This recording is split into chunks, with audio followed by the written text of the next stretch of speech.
welcome to the Old Man Orange Podcast. I'm Spencer Scott Holmes. I'm Ryan Dunigan, and I actually want to take care of a little bit of housekeeping real quick. What'd you housekeep now?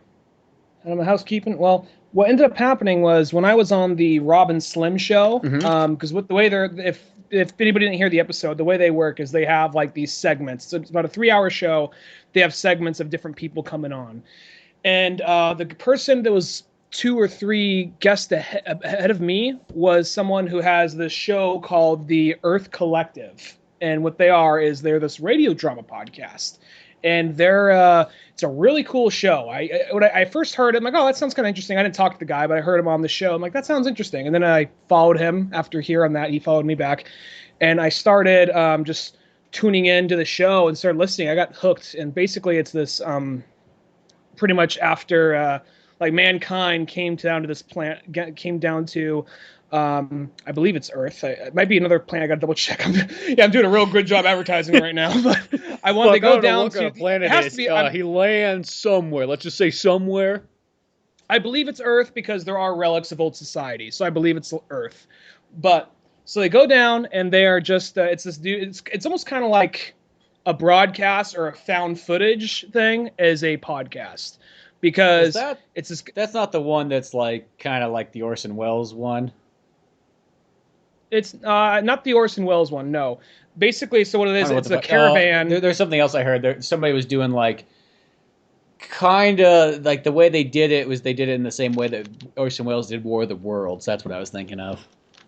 Okay, well, it's sort of. I mean, what it is, it's meant to be a broadcast, so it's like he's just broadcasting this stuff out. Yeah, he'll say what happened like that, and then every so often he'll like that. So he broadcast. It's like a broadcast, and then every once in a while, for other aspects, it's just not him saying what happened. He actually takes his recorder out with him in the field, so you'll hear him interacting with other characters and all that. And it's a really cool show. And basically, it's this caravan. They got to keep going in this path. It's all these caravans they made of and vehicles they made of just different parts of spaceships that when they crash down there. So they're just moving along. Basically, they got to keep moving because there's this thing called the darkness. They haven't really gone into what it is yet, but this thing that just kind of destroys whatever it gets a hold on. And I don't want to spoil everything, but it's a pretty good show. The main character's name is Joseph Crane, and he's just this girl contacts him, and he's just trying to record history. And this girl contacts him, and she says, oh, I got some information about the darkness, but it's in my father's notes, and he was killed because he knew too much. So now it's this kind of mystery they're trying to solve. And it's not set in stone, but I've been listening to the show, and I've been talking to the dude on Twitter, and there's a possibility that I might be on the show. Nice. I don't know what my character is. I don't know what my character is exactly. We've been throwing ideas back and forth. I could be just annoying passenger number 3, like, oh, hey, let's get to the darkness come. Like, oh, yeah, that's great. Yeah, we don't need you on the show. You're good. Okay, thanks. Okay, about that voice. Thanks for the opportunity. No, but it's just like, or like, what's my character's role? You work the glory hole. Like, oh, okay. What's his name? Ryan fucking Dunigan. Oh, can we change that? No. We can change it. We'll change it to Suck Boy. Okay. We'll change it to Ryan Suckboy Dunning. It's like, oh, did you have to use my full name in that? Yes. You want to be on it or not?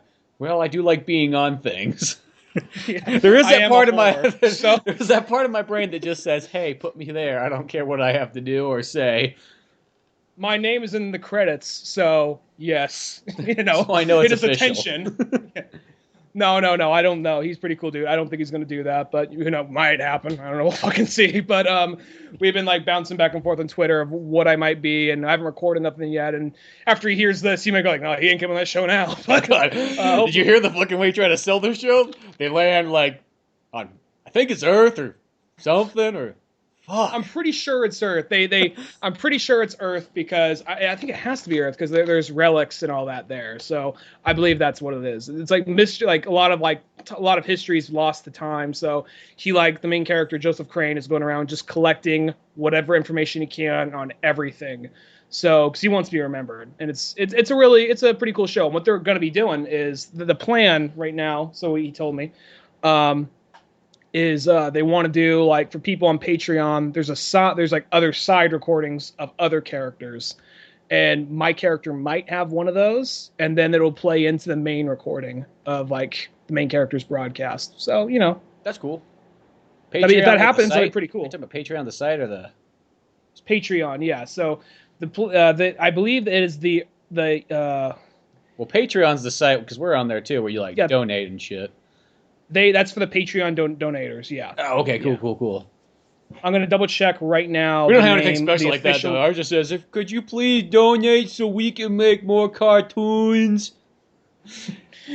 Do you like rabbits? Because I like rabbits a lot, and I like making funny cartoons about rabbits. Please donate so that I don't have to live on welfare. And I can buy Cinnamon Toast Crunch without food stamps. Because food stamps are bad, and they make me feel sad and worthless. That's my New Year's resolution for the last 5 years. No, gotta be careful where you use that voice now. Now you can really like. Before I remember back in the '90s, it'd be like, yeah, do the, just you could do that voice all the time. But now it's just like you gotta be really careful now. Nowadays, I've just come to this point where it's just like, fuck it, it's just like, just say whatever you want anymore, because it's just getting that, like, all the PC crap is just getting to a point where it's just like, it's such a ridiculous level. I almost feel like there's gonna be a backlash where like people are just gonna say anything. And it doesn't mean like they necessarily mean it, but they're just gonna say it all. But just to prove a point that, hey, this stuff doesn't mean anything. It's just because people... Get the plastic away from the microphone. Oh, sorry. I was going to show you something. All right, but before, just to get this out of the way, so you can find Earth Collective at Twitter at TEC Story, the TEC capitalized and story lowercase, and their website, tecstory.net. Check them out. They're a really awesome show. Did you get this thing? What are we looking at? There's too much reflections. I can't see what it says. I see it's Batman. Is that Batman Ninja Turtles? Yeah, the Batman Ninja Turtles comic came out. I can't believe that slid by me. What's... all right. Well, to me, it's because it seems like a weird concept because, it's that sort of thing. Two very different characters. Yeah, I mean, I'll buy like almost any of those Batman crossovers. I got the Batman Judge Dredd ones. I got the Batman meets Spawn. So I was like, but Batman Ninja Turtles, that's two things I really enjoy. And it's written by this guy, Tinian 4, which sounds like a fucking planet out of Star Wars. But he wrote, like, for Batman and Robin Eternal, so I already knew who he sort of was. Not like I knew him on a personal level, but you know what I mean. Mm-hmm. And I liked him writing on that, so I'm like, oh, that's badass, he's doing that. So, so far, it's just one issue. All it really is somehow, some way, the Ninja Turtles get, like, warped into Gotham City through some kind of dimensional transportation. They're kind of living under the sewers. And the kind of interesting thing is they run across Croc, which is like, if you think about it, like, that's a perfect villain for like Ninja Turtles, because he's almost like in the same way he's been like, almost a mutant himself. And then Batman's, of course, he's out there searching around for it, and people keep spreading this word of turtles. There's turtles somewhere in there, turtles and stuff. He's like, turtles? What the fuck? Almost like he's like Snake. Turtles can't be. My only weakness. Everyone knows the mortal enemy of a bat is a turtle. But no, so far, it's a pretty sweet story. I think Batman fights Shredder at one point, because he gets warped in there, of course. To be expected. Going to be someone else other than Shredder. It always has to be Shredder. Kind of like, Shredder is really the... I mean, it makes sense. I mean, he really is the Joker of the Teenage Mutant Ninja Turtles world. Like, oh yeah, he's a good villain, but we see him so fucking much. But Shredder we see even more. Shredder's like, it's equivalent of watching Batman the Animated Series and having the first season being all pretty much Batman versus the Joker and nobody else. Mm-hmm, mm-hmm. Or like Lex Luthor. Like, we always got their Lex Luthor in there, But the artwork in this, I wish I could probably show it to you, but the artwork is really fucking cool looking. Like, I don't know if you can see that, but there's like the fucking Batmobile there. I see pixels. Yeah. I see pixels. But it's really sweet looking. You should check it out. Mm-hmm. Those are always kind of how single issues are. It's like, that's what it is. Turtles show up in another dimension. There is Gotham. There is battles, and it's next issue time. I could see the dynamic being kind of like Turtles are like, yeah, man, awesome. And then Batman just being like, shut the fuck up. And at the end, Batman's like, before this. Batman falls more into being like a Ninja Turtle, and he starts like, in a sense, breaking character. And and Batman's sewer surfing down there. He's like eating pizza in one hand. He's got like a boombox over his shoulder. I did see a thing. That's really more like how Batman met the fucking Ninja Turtles, but... I did see a college humor bit where it was like Batman meets the Avengers, and they're all upbeat and they're all having fun, and he's just like, he just comes in like he's just like, no, it's all about darkness and finding and like being a lone wolf, and then they're like, that sounds really sad. Are you sure you want to live that way? It's the only way I know how. And then all of a sudden he comes running back. He's just like, I want to be an Avenger. I want to be happy like you guys. How do I, like, well, I'm sorry. The Invisible Man just kind of jumped in and took the spot. Isn't that right, Invisible Man? He's like, there's no Invisible Man, is there? No, there is not.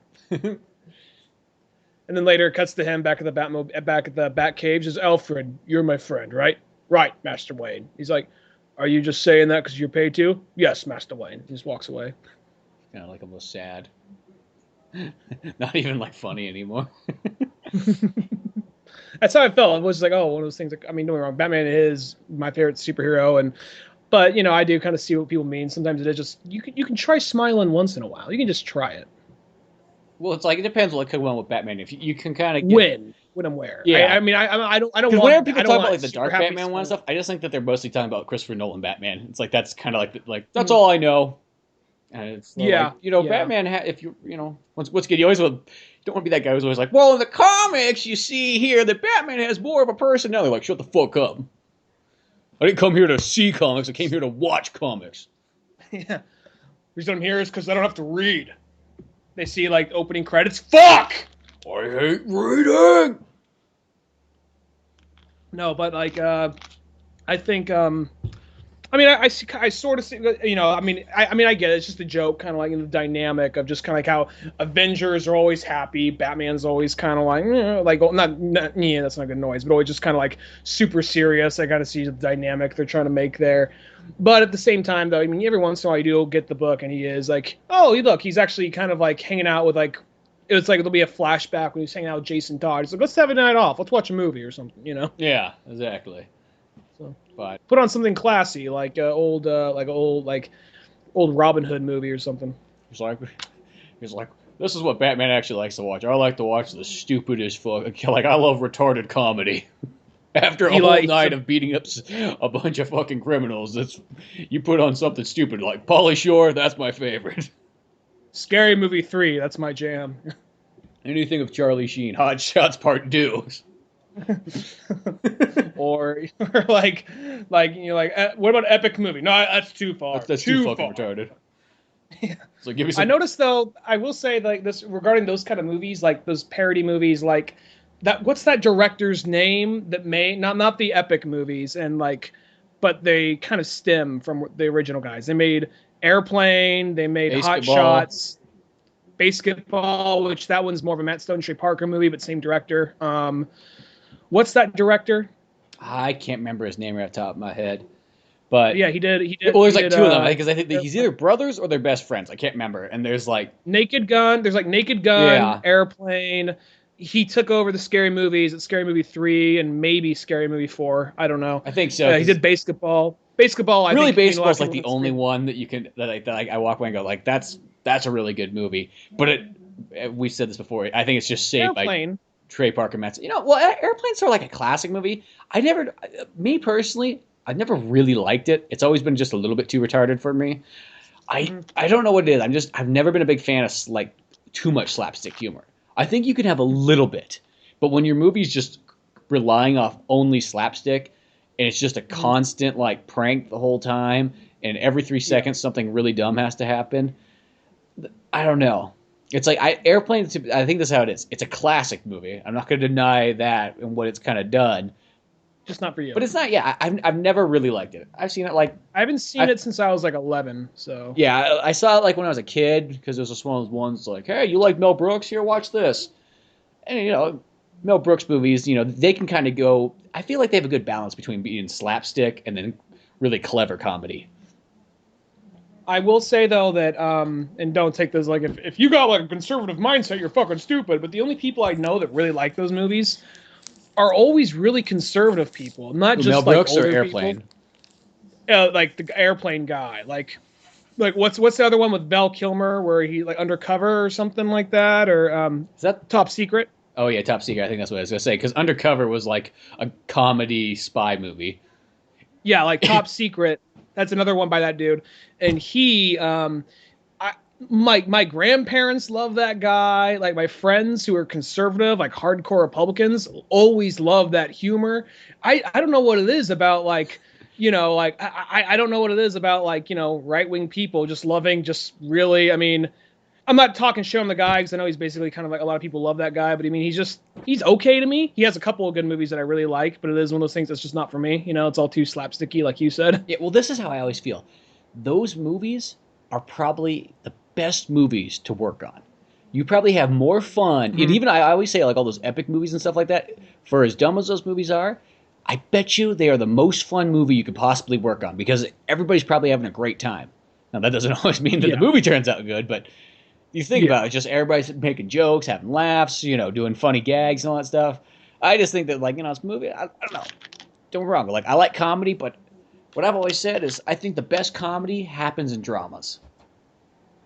Yeah, it's like, give me the fucking hot dog, from like Yeah, from Out of the Out of the Furnace. Furnace. But here's the thing: this Is it, or is it one of those things like don't take this as me trying to like put us on a higher pedestal or anything, but is it just that we just watch so many movies that when we see a comedy, it doesn't really affect us as much, but when we just see something fucked up, we reach that point. We've seen so many comedies, now we got to watch something like In Bruges, where he karate chops a little guy, like a small person, the side of the neck, like that right there. He's just like, they're filming fucking midgets in fucking Bruges. Like, is that like now like it takes something like really fucked up like that to make us laugh? well, comedy. Fuck off with your buildings. They're filming midgets. Comedy, I feel, is the same way as sort of action and horror, where you start building up a tolerance, and then you keep going. If you keep going farther and farther down the rabbit hole, you need more and more and more and stuff. So that's why I always feel like we have a very high level of comedy because there'll be some stuff that other people will you show them and they'll be like, that's not funny at all. The hell's wrong with you? And that'd be the same reaction you would get when you would show somebody like a really like gory movie. They'd be like, dude, what the fuck is wrong with you? Why are you watching this? You're like, I don't know, it's funny. I let someone borrow, like, I let someone borrow. I mean, there's no point in that movie that I think's that funny, but there is some total fuck yeah parts of that movie, which is I Saw the Devil. I let a friend borrow that, and she says, I can handle some intense shit. I'm like, okay, check this out. And I'm not saying I'm like some guy who loves like super like graphic, like hardcore violent films. Like I don't really like torture porn or nothing, but there are some really hard to watch scenes in I Saw the Devil. And she's like, she just gave back to me. She's like, I can't get past the first like 20 minutes of this movie. Just like, wait, what do you mean? Like, I barely chugged through the part where he kills the girl at the beginning, and then like they find her pieces of her along the field, and the kid finds like the embryo or the fetus like out in the field, So that already was hard enough, but then as it went on, I just couldn't, So it's kind of so it is one of those things like you just go, am I really fucked up? Huh. No, you just realize that some people just don't have the high tolerance levels. That's what I've found. Because I've met people before who would be like, you get these guys who are like, don't get me wrong, I'm not saying it's not a date movie. Don't get me wrong. I'm not gonna say. You liked foreign cinema. Let's check this one out. Yeah. Here, we just watched The Good, the Bad, and the Weird, which is a real fun, good action movie. Now let's watch this. Same dude. Yeah, same guy. You won't believe it.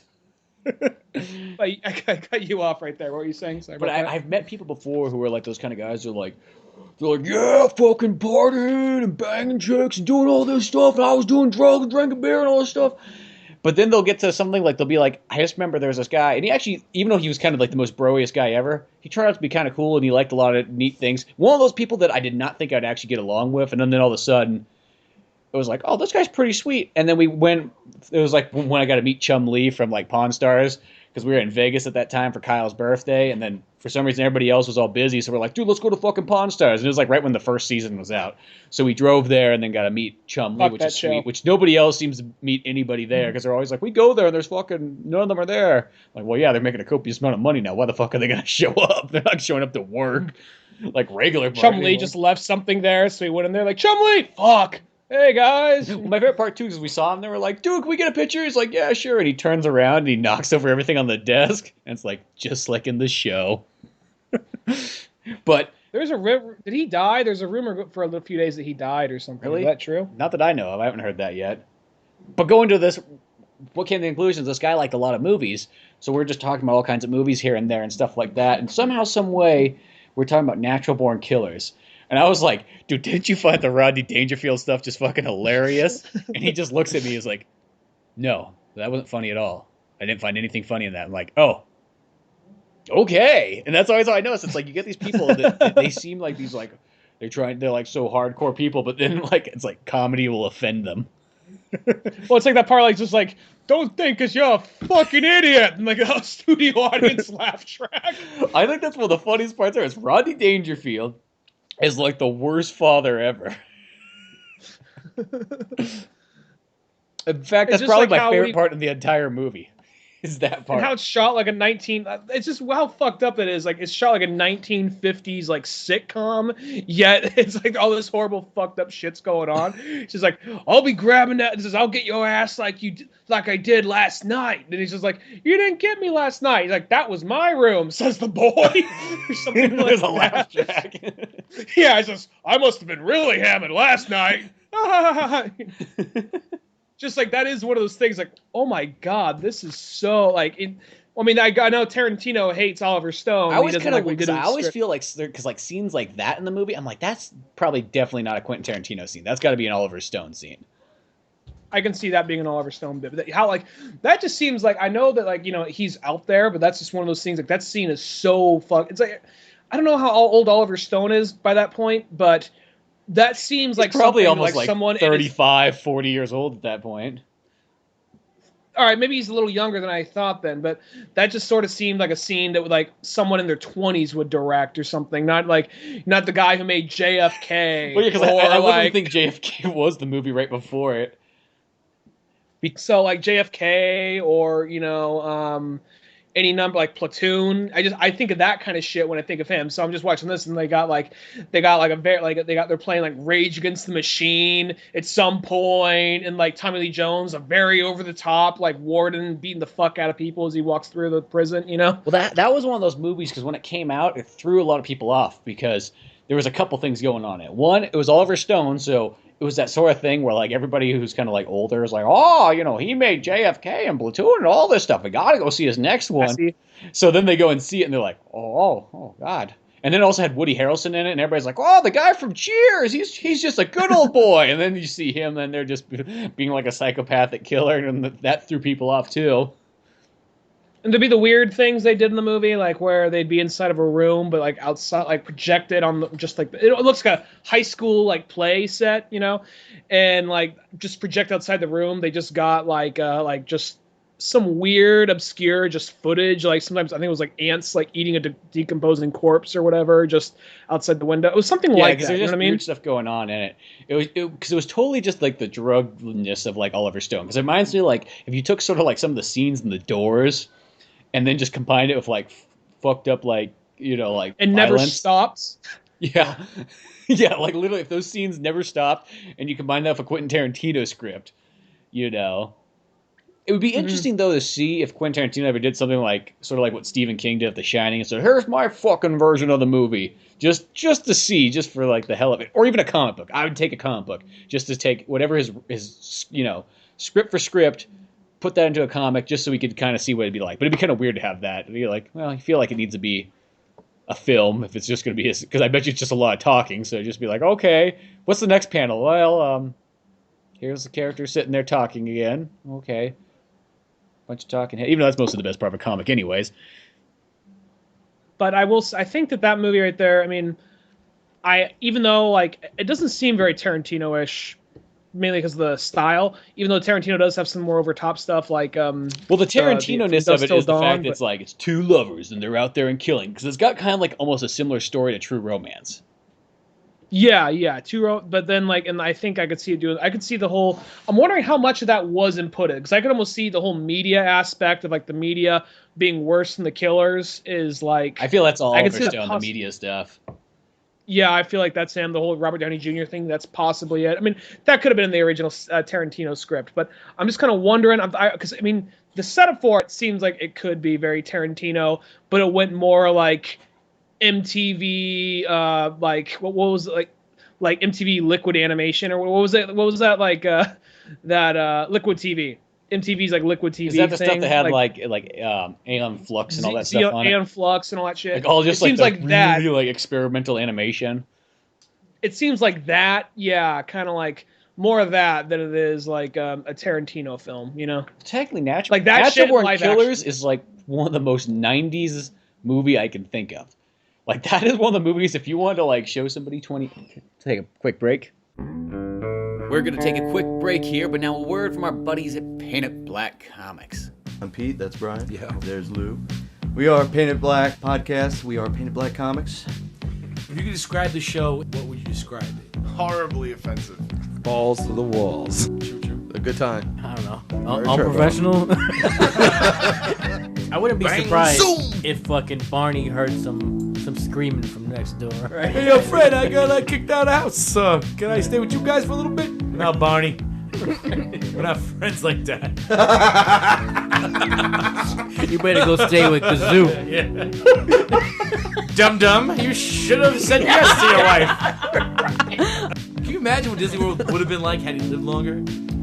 No Jews. That's the primary difference. I feel like he funded the Nazis in some way. I can't prove it. The first fucking model of their helmet had ears on it. Oh, the Basketeers coming over the hill. What the fuck's going on? Dosan sounds like a Renaissance painter. He was the fifth Ninja Turtle. He wasn't right in the head. They didn't really bring him out too much. I'd like to fight the foot. That's probably why they had those stupid ass toppings. Bubble like, gum. Fuck, who let those Santos order the pizza? I want again? stink bug! Who put Legos on this shit? Can I give you money for sex? I would enjoy making a transaction for a blowjob. Can I get a receipt with that pussy? Oh yeah, how do I follow this? Do you wash those briefs with starch? Make that booty clap. Why don't you?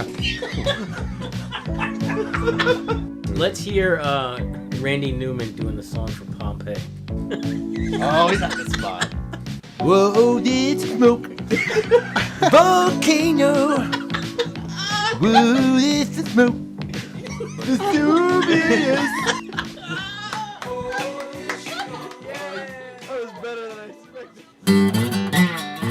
You know, even though as Quentin Tarantino says he hates that movie, that's one of my favorite ones of his. Even though I know he's just kind of like partial writer. Mm-hmm.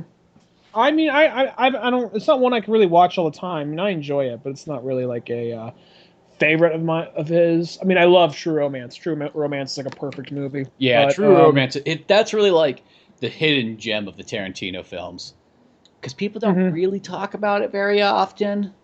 I mean, I know it's not directed by him, so that kind of throws it off. But what I love about it is because, one, Tony Scott's one of my other favorite directors. So it's like, you got Tony Scott, probably one of the best directors you could ever have, directing a Quentin Tarantino script. It's almost like the perfect combo. Yeah, it also seems like an unexpected combo, but it all perfectly works. Yeah, because it's kind of like old British white guy, young, crazy American white guy. Coked out American guy. Yeah. But... Well, something we should something. I'm sorry, I can't even fucking talk today. I'm not gonna lie, I'm totally off today because last night I went out. I wasn't sure. We saw Star Wars. That's probably what the main topic of this thing's gonna be, and I wasn't sure when we were seeing it, but because I didn't really know when we were recording, so I ended up seeing the movie twice, as it turns out. Because I told Wes, Jill, if you're listening to this, I'm sorry you found out this way, but I actually saw when we saw Star Wars today. Second time, sorry, but it's always the bad whole when you thing. like lie to people, like tell them like, yeah, I didn't see it. But yeah, well, it's one of those things like I wasn't sure when we were recording, and I already said yeah to you, so I wasn't sure. So I was just like, oh fuck, yeah, I'll see it early, and then I'll see it with them or something, and I did. But so last night when I ended up doing it, just doesn't have anything to do with, not really that important. But what ended up happening last night was a friend of mine from work, this Irish dude. Like I don't mean like American Irish, I mean real Irish dude is going away for a little while. So like, oh yeah, we'll go hang out, we'll get a few drinks. I mean, I had a fun time, but I can't keep up with a fucking Irish person when drinking. I cannot fucking keep up with an Irish person. And you saw Star Wars that night?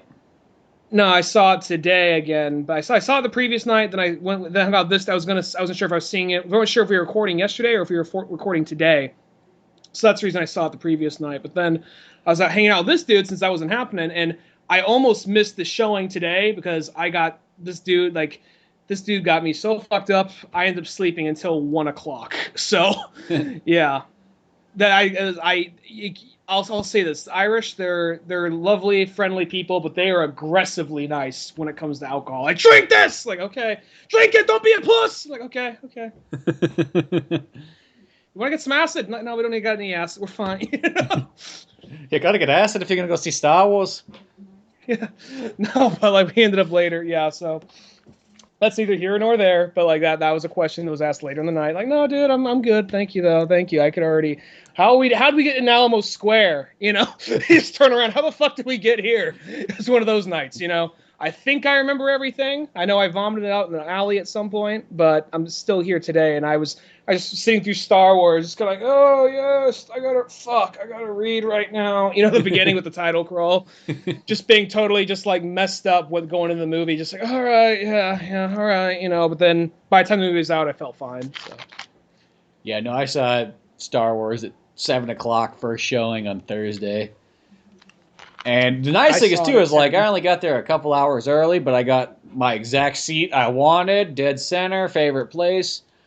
So it was perfect, even though packed with everybody else. Go ahead, I cut you off. Is that it, or sorry about that? Oh no, that's about it.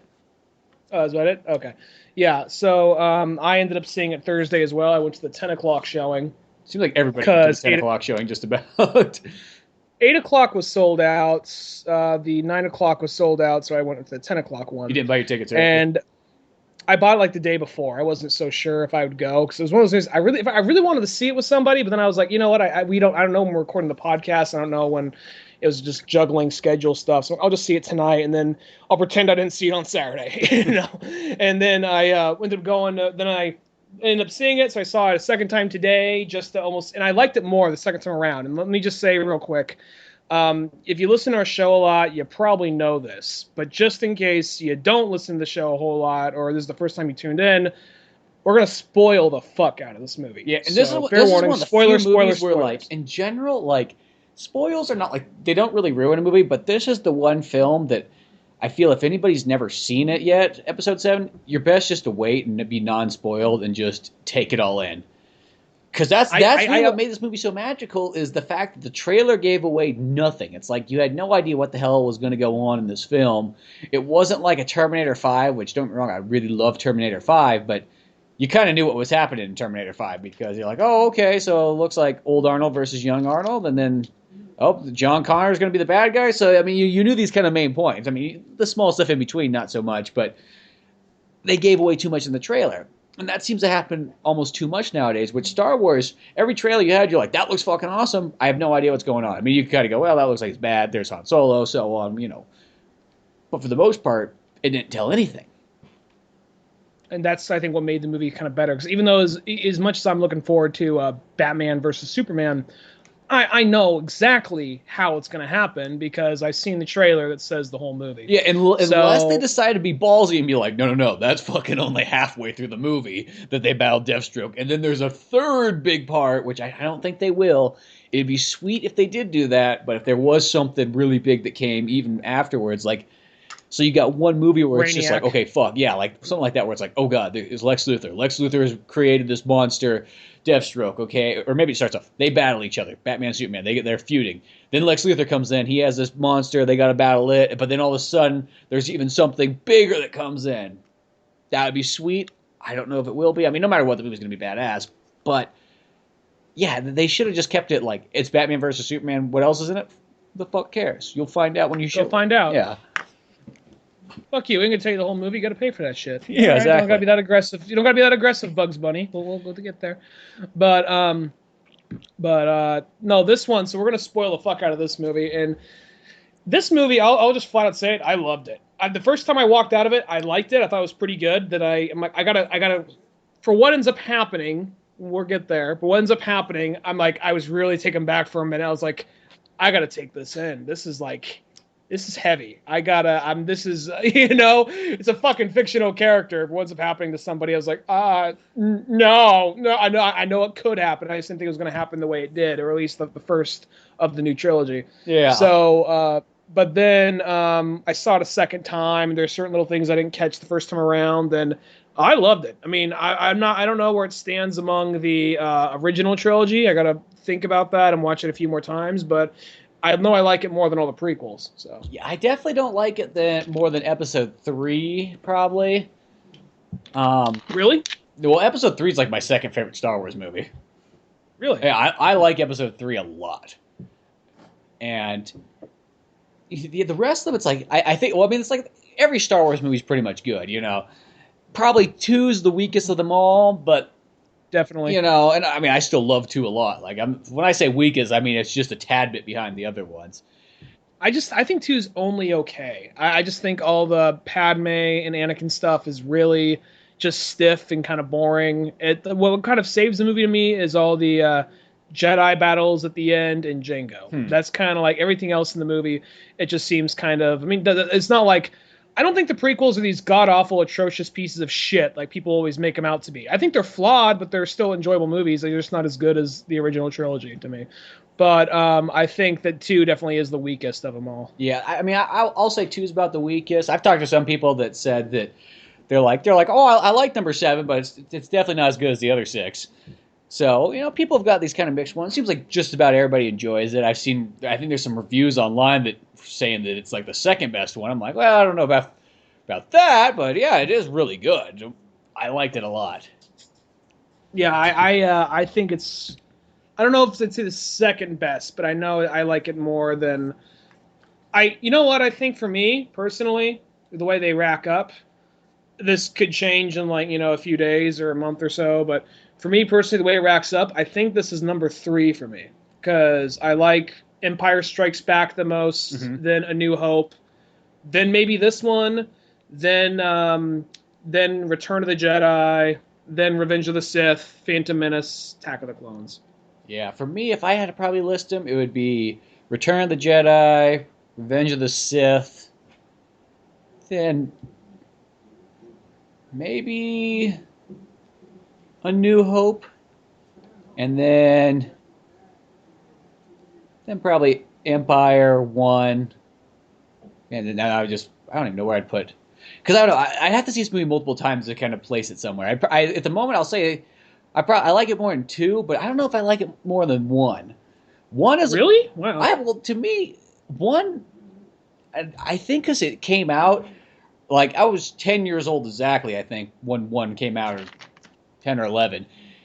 So it felt like that movie was totally made right then and there for me. And I think just like everything that ties in with 1, I just got this great connection to. Just I think of all the video games that came out with it. I think of just all the the action figures and all that stuff. Like I think that's what makes 1 such a big thing. I mean, you even had to wait like a year and a half for the VHS to come out. They didn't even put a DVD till another year later of the movie. It just seemed like such a big thing. I'm sure RJ Reviews is gonna have a conversation. With you everybody in the wants to put me down for liking the prequels, but I like Star Wars Episode 1. 1, it's got my favorite Star Wars character in it, Obi-Wan Kenobi. I mean, Qui-Gon Jinn. 2, I really fucking love the pod race scene. I think that's one of the coolest things. I do kind of wish. The one thing that kind of bummed me in Star Wars Episode 7 is they didn't really touch on anything from the prequels. Like what I've always wanted to see them do is take Leia and Han and all the characters we know, but let's see places like Naboo and stuff again. Which there was a run of comics that came out that was supposed to lead up to The Force Awakens, and they do have Leia and stuff go to Naboo in there. So I read that afterwards. I was like, well, that's cool. That's what I wanted to see in a movie.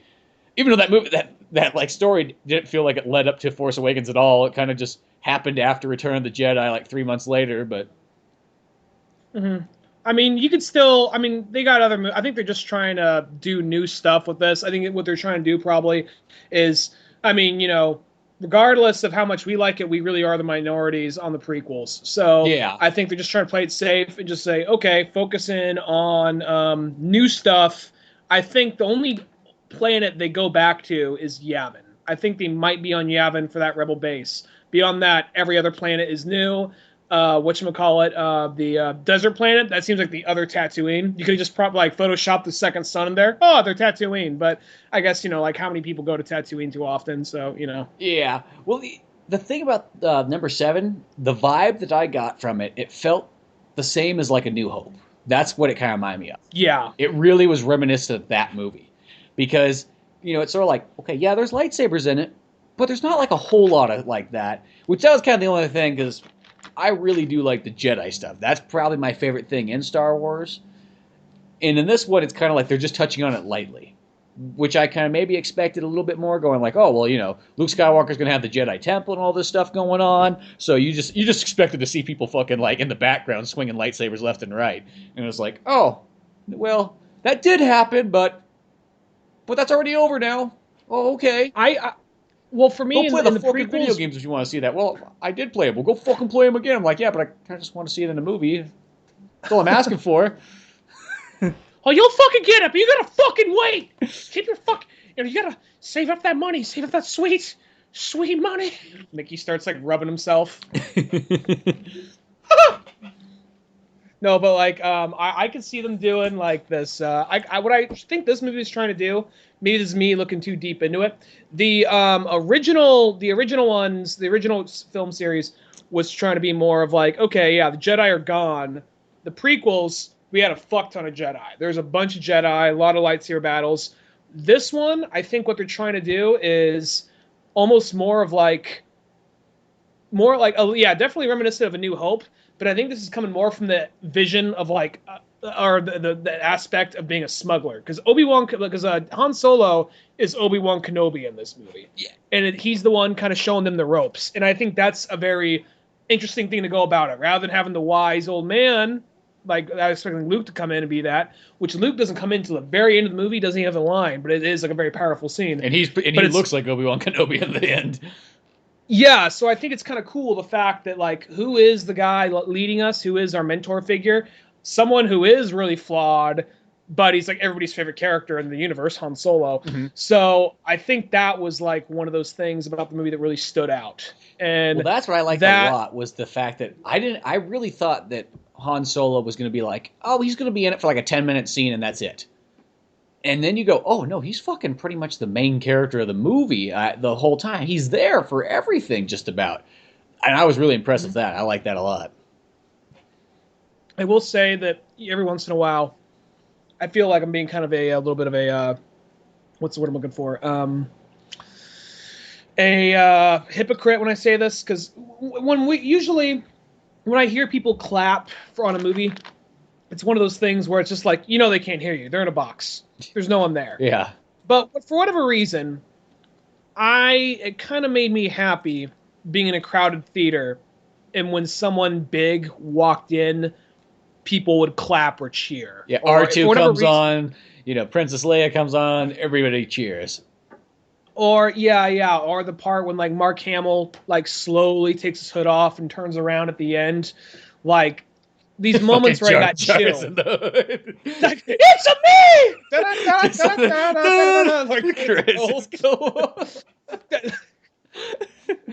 That's all I kept thinking. I just kept thinking whenever they revealed characters, all I pictured was in my mind Jar Jar being underneath there, like when Kylo Ren takes the mask off. Yeah, when Kylo Ren takes the mask off, fucking Jar Jar's in there. Like guess what?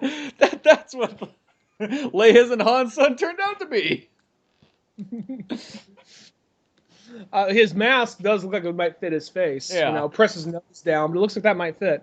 I could totally see though, like all the moments where I got kind of chills, like, oh God, like that. Like I almost got like that, like, I'm not gonna lie, there's one or two moments in this movie I got teary-eyed. One out of being like, oh fuck, why'd they do? He's like, here's the big one, the big spoiler, the big spoiler. You plan seeing this and don't want to be spoiled. Turn this off and come back. When Han Solo dies, that was I was like, oh fuck, it really takes you back. It's like in my mind, and I'm still going through this. I'm like, he can't be dead. There's no way. And then I was talking to Cisco, and Cisco gives me like the most like fucking like non-story loving like answers. Like, Harrison Ford just wanted to be out of the movie. He just wanted to way out of the movie, so that's why he died. I'm like, oh, that sort of took away some of the magic of it all.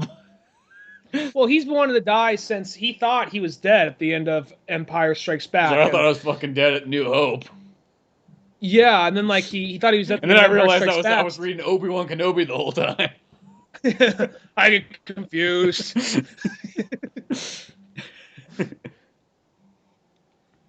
But so yeah, I know he kind of wanted to get out, and I guess it's one of those ones like maybe it's this thing. It's like might as well get out before I just get too old for the role. I'm not saying that like I don't know. I'm not saying he couldn't still be in. I mean, come on, he was in fucking Expendables last year or the year before, whenever it was. But all he did was fly a That's helicopter. true. He wasn't like fucking throwing punches and shooting guns. But this one, he's just like blasting people left and right and running and shit.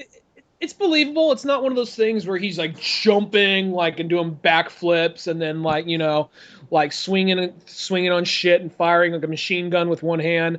It's not like nothing like that. It is just kind of like Old man action. Old man who's like really quick with a pistol. That's all he has to be. He just has to be really quick with a pistol. And it works. It's believable. No, the thing about it though, I think what ended up happening is he wanted out of the movie, and I think I'm guessing if I had to guess, it was possibly some kind of ultimatum type thing. Kind of like, okay, so you can kind of come in as a mentor figure that has quick scenes here and there throughout the trilogy, or you can be like one of the main characters for the first one, but you die. Yeah. But I will say, though, even though I was so, like, fucking mad when that happened, I wasn't, like, mad at the writers or anything like that, but it was one of those, like, just mad. No, one of my favorite characters in fiction died the way he did, which he got impaled by his own son with a lightsaber, who Kylo Ren is actually the Sith Lord in this movie, is basically his son. And stabs Han Solo, and then, turns off the lightsaber. Then he just I was like, oh, he got stabbed. Fuck. He can still survive. Maybe stabbed. They got high tech technology. And all of a sudden, he follows the side and goes off this cliff. I'm just like, oh, never mind. And then the planet blows up. And the planet blows up. So it's kind of like three things that you're like, okay, he got stabbed. Well, he can work his way out of that. Well, he fell. Well, Luke took a big fall too in Empire Strikes Back. And it's like, oh, and the planet blew up. And then my mind was like, yeah, well, Darth Vader got away from the Death Star blowing up, so it's all possible still. Hey, it could be like the music video for Titan AE with Lit. Because in that music video, what's happening? They're all like jamming. They're all jamming and playing. I'm in over my head. Fucking Dredge shoot down like a laser, blows up the planet. But hey, they're on a piece of Earth, like an asteroid of Earth, just spinning through space. Still playing. Still fucking jamming. It's just still going on, So who knows? Maybe he could have pulled a Lit. See, I'm still keeping yeah, okay, maybe he might be dead. I'll slightly accept it, but I'm gonna keep an open mind that he might come back somehow. He could still come back as a ghost, like, oh, you're fucking up.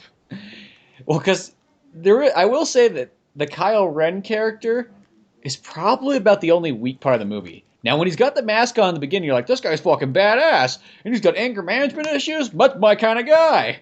And I just, even like the little comedy parts they had, there's a part where like he's flipping out and he's like destroying a fucking computer console with like his lightsaber. And then it shows two stormtroopers walking and all you hear is like, ah! And just like lightsabers bashing stuff. And the one stormtrooper just looks at the other guy, puts his hand out like, no, don't fucking go. Let's just turn around. They turn around and go the other way. Or the first time he does it, when he's doing that, there's an Imperial officer there looking scared. They just pauses. Anything else? He's like, well, actually there is. Which is like the wrong time to bring that up. But the only thing was like, when he takes his mask off, it's just, you see this like dopey looking emo kid underneath there. And I remember it was in the theater I was at, like when he took his mask off, somebody in the eyes was like, oh! Like they were so disgusted, and I just busted up laughing. But it is just one of those ones you look at that guy, and it's just like, that guy's the badass guy. And also you just look at him and you go, that guy is the son of not Luke and Leia, the son of Han and Leia. He was the Really? son of Luke and Leia, like one eye would be big. It would one eye make be more small. sense if it was the son of Luke and Leia. I'll say that, but. And he just he talks out one side of his mouth. Like, I want to be the dark side, like Sorry, one son. hand, This was before we knew we were related.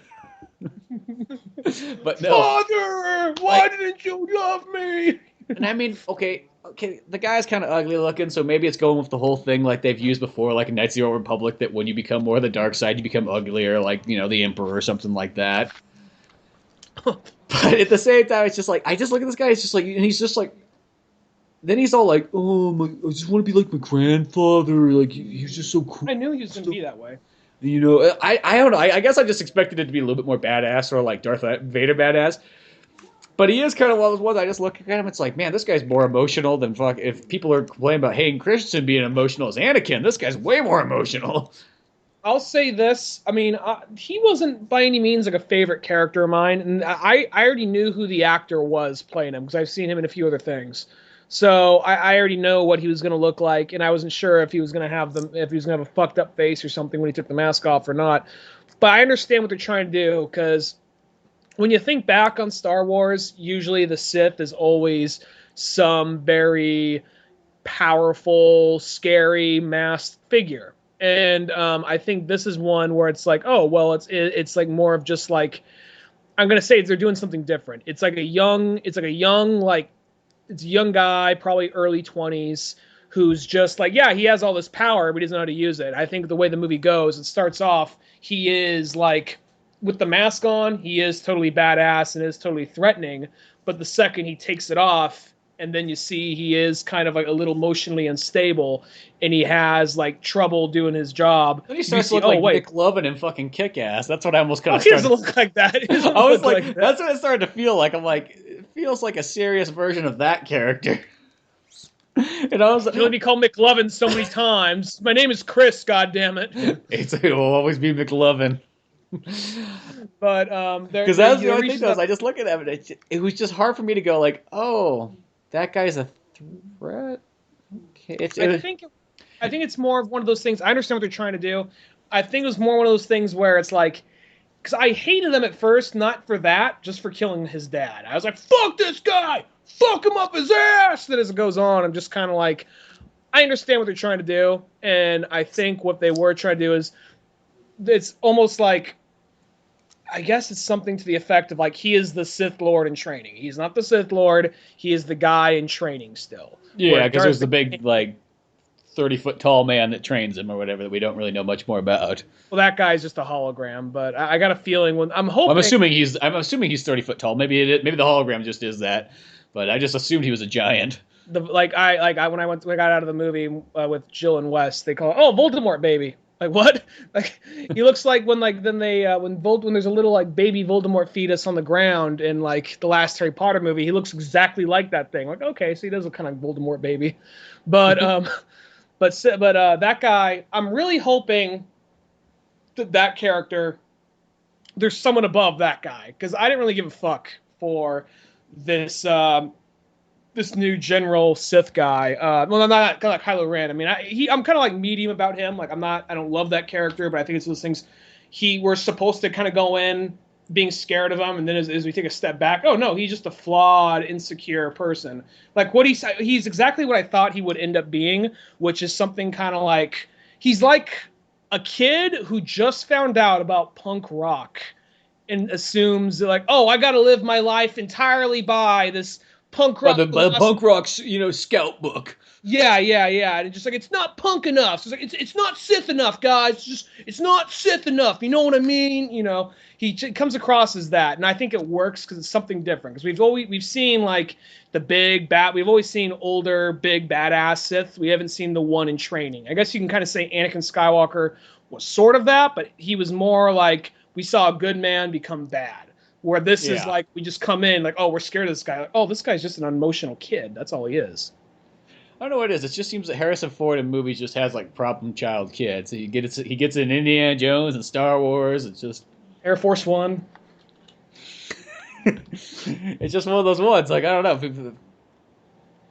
Just not the right man to be making kids, I guess. I don't remember. Didn't he have like in Air Force One? Didn't he have like his daughter? Like I hate you, Dad, President Dad. Didn't she have that? Did he have one of those moments with his daughter? I don't think because that movie didn't have any like those like bad moments where they're always like we like kill this fucking kid. I thought she did. Maybe I'm wrong. No, the kid might have one of those moments where it's like, Dad, are we gonna like watch this or whatever? And he's like, oh, we'll do it later. I don't think there was one of those. That would have stood out to me because that's something that always bothers me in movies is like the hateful kids. So I love that movie so much. I can't imagine there being a scene like that in there. But well, I know there is a kid, but This one, I definitely think, though, I am looking forward to the next one. And Oh yeah, I'm looking forward to any of the next Star Wars comes out. Because don't get me wrong, this movie was full on fantastic. You know, like, really, there's nothing to complain about in it. I mean, like I look at the Ren character, I think he could have been cooler. I don't think he's a bad character, but I think he's one of those ones like once I watch the movie a couple more times and know what I'm in for. Sometimes there's just that first reaction where you're like, oh, that's what we're watching here. Oh, Fight Club, Brad Pitt's not real. One of those kind of things. And then later on, you go, oh, I actually like this movie. At first, I thought that was the stupidest fucking idea, but now it's like, okay, I get it. I liked it a lot more the second time around I watched it. And I really liked the two, I guess you'd say the two main characters of the movie is the girl, Rey, and then Finn, which is the stormtrooper who defects. I think this movie had a lot more comedy in it than previous Star Wars films, but I think that's a good thing because when you look back at the original trilogy, like Harrison Ford and Chewbacca were the main sense of humor, had the main source of comedy, and then with a little bit of R2D2 and C-3PO. Yeah, with a little bit of R2D2 and C-3PO. But it's always, if you kind of look though, it's kind of the same. It's kind of like two sides of the same coin of that, where it's like one is saying something, the other one's saying something, the other is the one who understands it and reacts to it.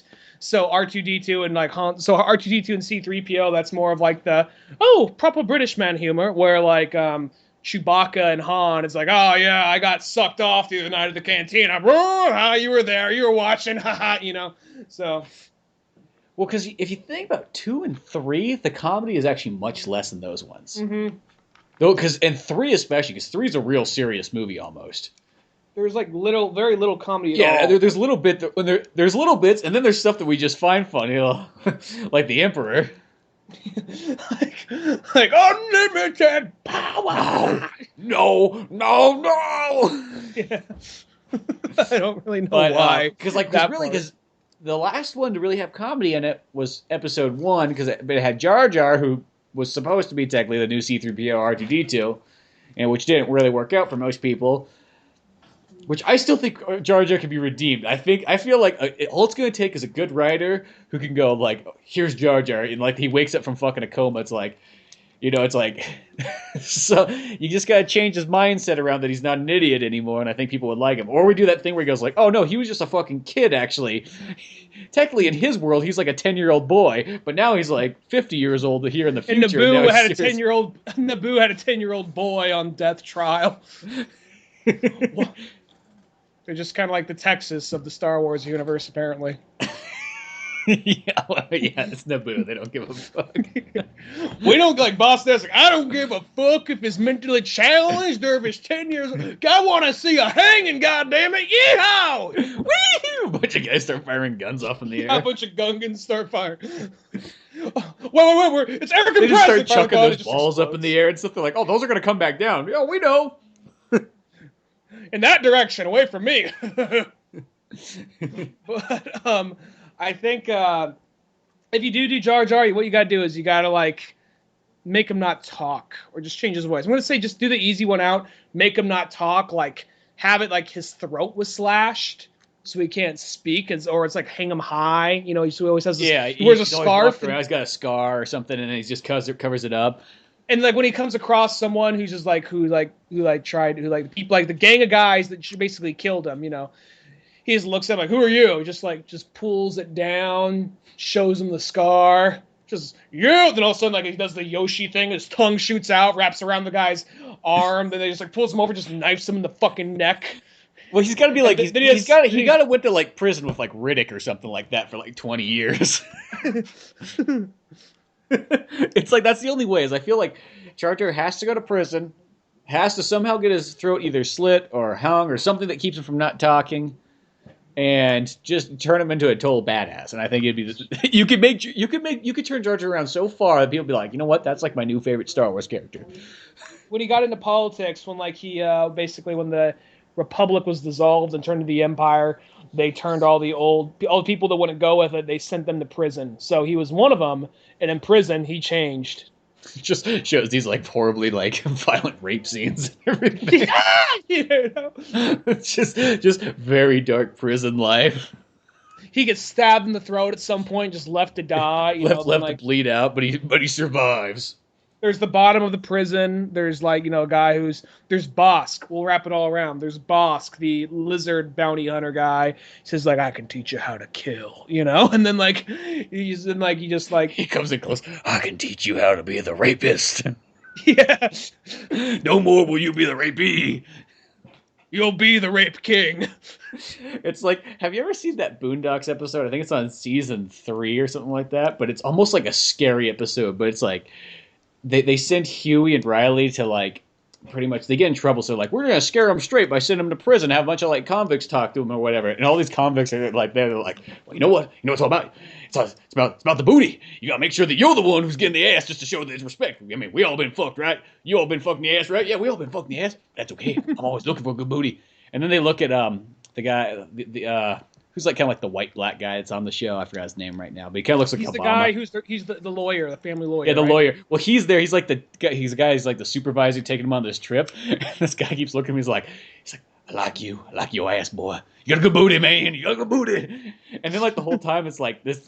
Like there's a prison riot, so like they're all in lockdown, and well, I guess I should explain this before, but the lawyer guy, he has this dream beforehand. He's just afraid he's going to get raped in prison. Yeah.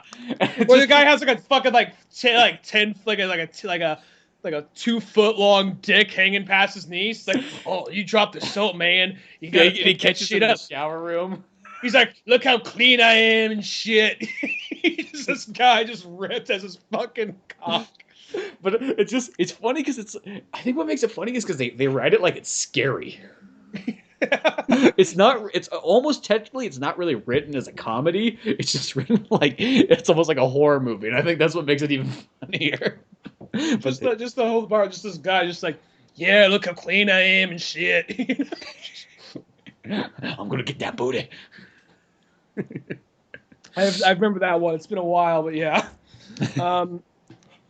But so that's how Jar Jar. He's after that booty.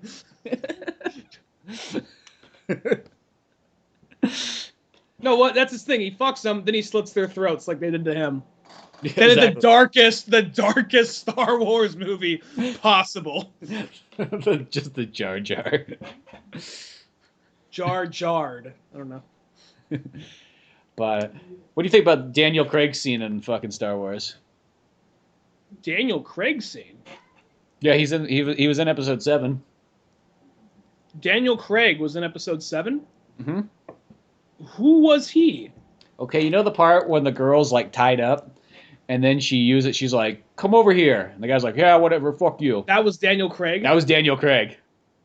Really? Like, yeah, because apparently it was being shot right next to 007, so he walked over there and just said like, hey, JJ, put me in the scene. And he's like, and he put on the stormtrooper suit, and that was him.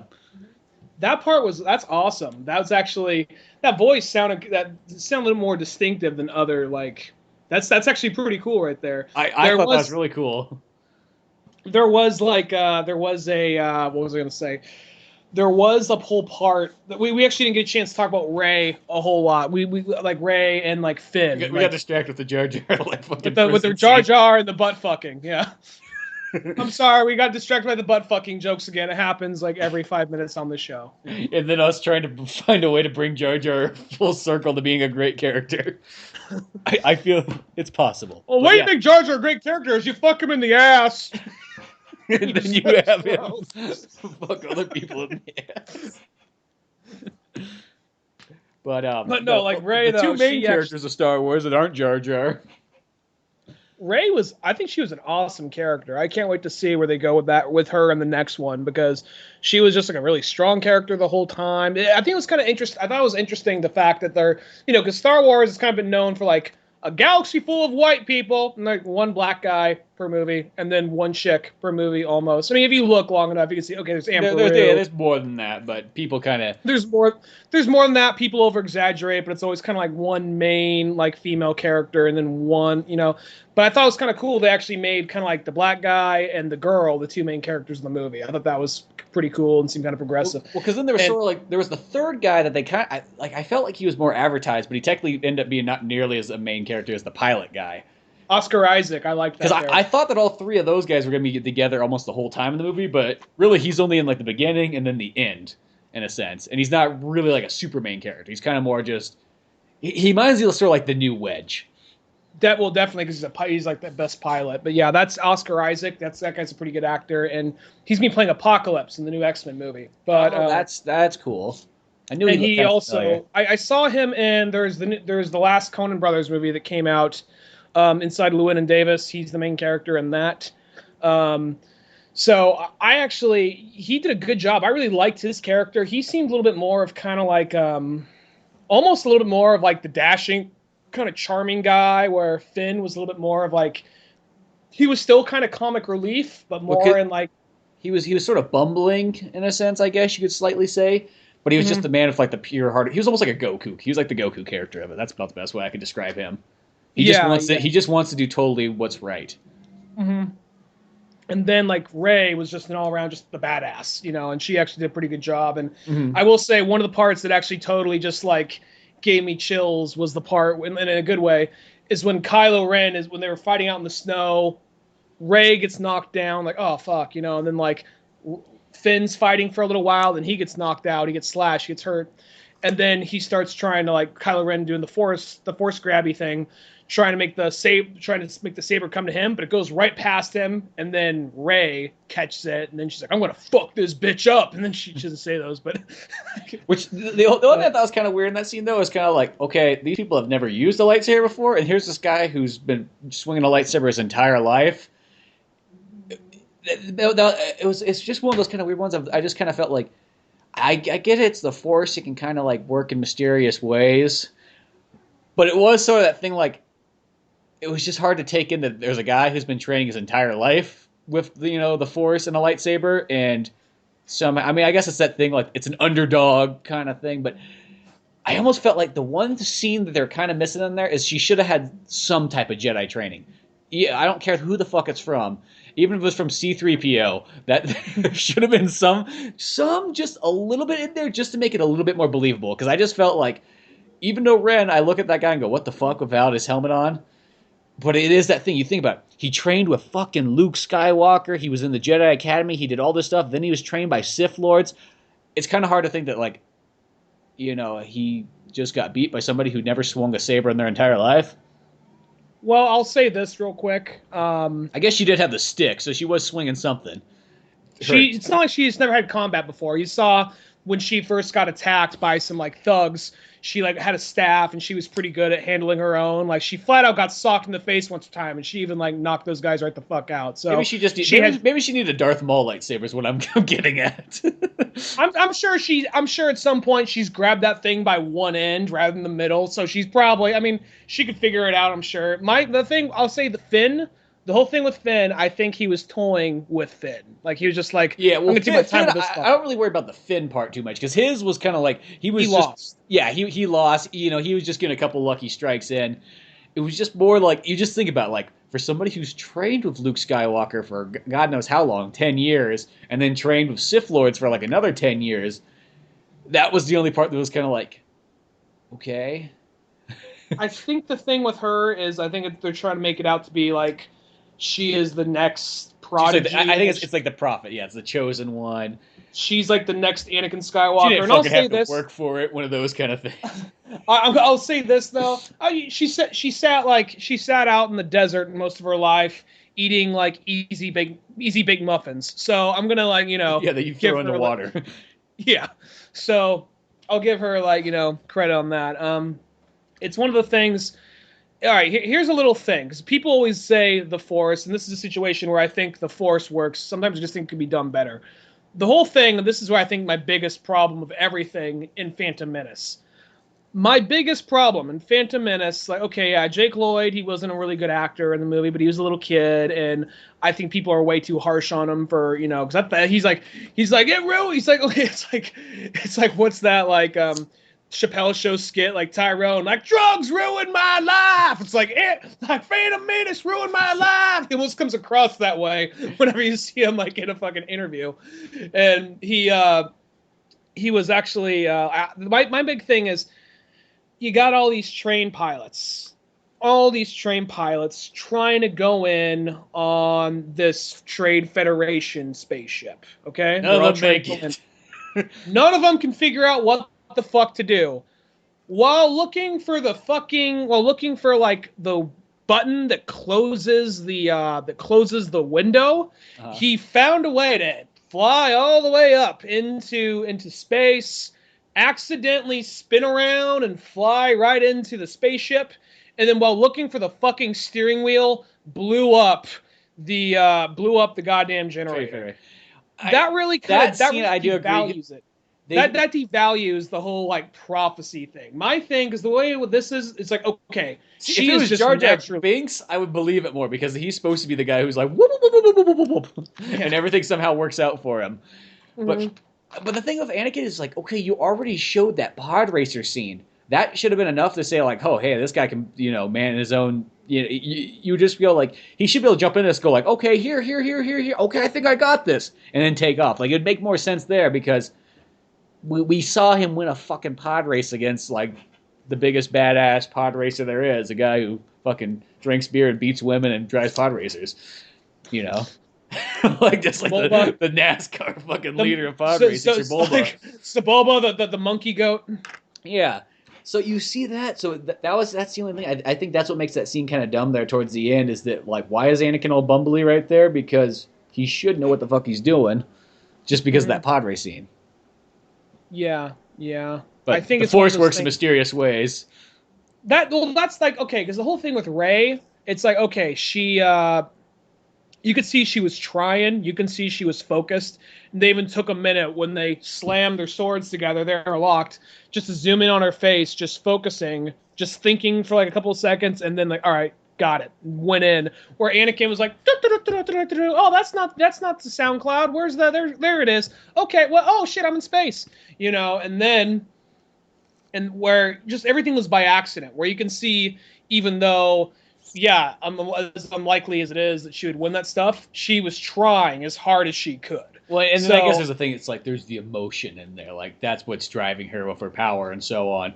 It's got kind of like that sort of thing where, like, does emotion outbeat, like, skill, in a sense? And then you could say that Ren has, since he has anger management issues. He's not in check. Yeah, like, so he's kind of distracted by this point. And I think that after killing his father, that probably affects him. Even though he says it doesn't, that deep down inside it does. Mm-hmm. So I think maybe, I can see how it kind of happens. But I just feel like there should have been I guess you could say... They had a handful of moments where he couldn't penetrate her mind. He was doing his own mind control thing. He was trying to do... And she could just, like... She was almost kind of like she's stronger than she thinks. She doesn't realize it. You know what I mean? She seems to be kind of like... Yeah.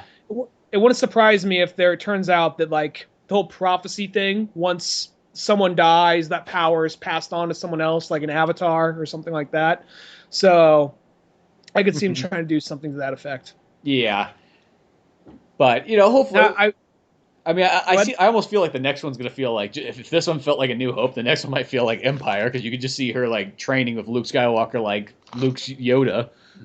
And then at some point, Luke's gonna go to bed, and then next thing you know, he's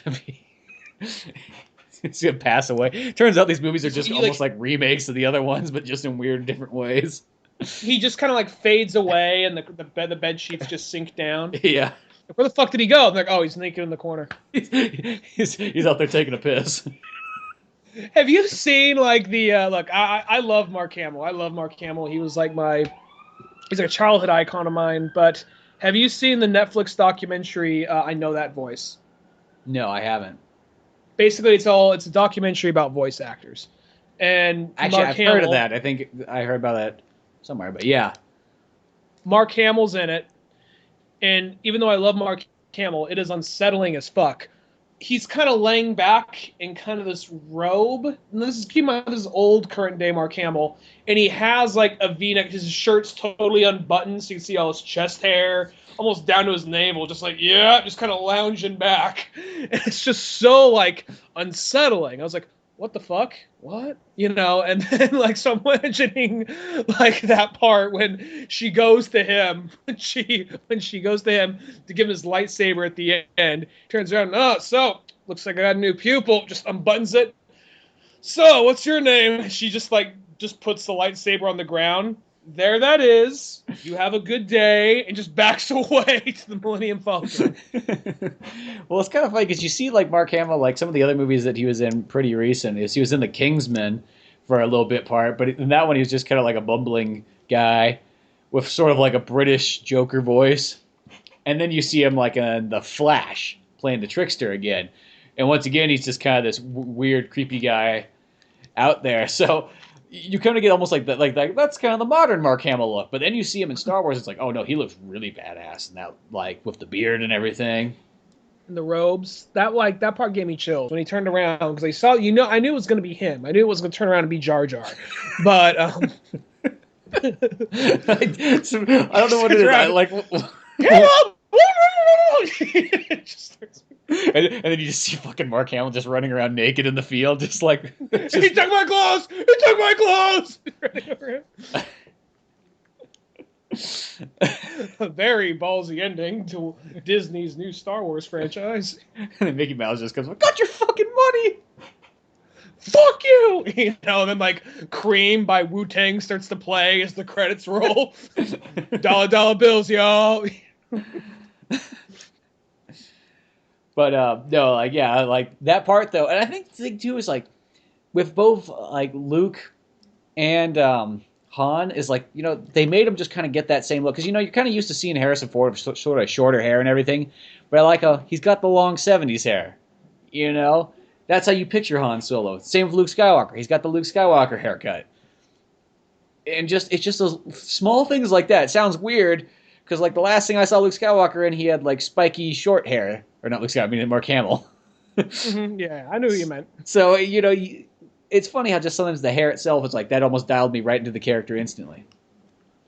Or I will say though, there's all these theories like you think Rey is like Luke Skywalker's daughter. I really hope not. I hope it's not just passed down a generation and generation kind of thing. Like I hope just, it is like Luke's just like, yeah. We had me and Mara Jade had some kid, and we just decided we're just gonna drop off the abortion here, pretty much. A delayed abortion. Yeah, that's what we called it. We thought we were gonna keep it, and then about 5 years into it, we decided, whoa, what the fuck are we doing? We're fucking Jedis for Christ's sake. We got responsibility, not like kid responsibility. I mean, we're running a Jedi Academy that's clearly going downhill. I don't have a kid that wants to die with that. Yeah, it's one of those things. She's better off on her own with this job, with this like space imprisoner. But no, it's one of those things. I really I hope grew up on a desert planet. It's a great environment to grow up on. Yeah. I could see. Yeah, but you had an uncle and an aunt. Yeah, he was a dick. He yelled at me when I played my music too loud. Go to fucking like space camp.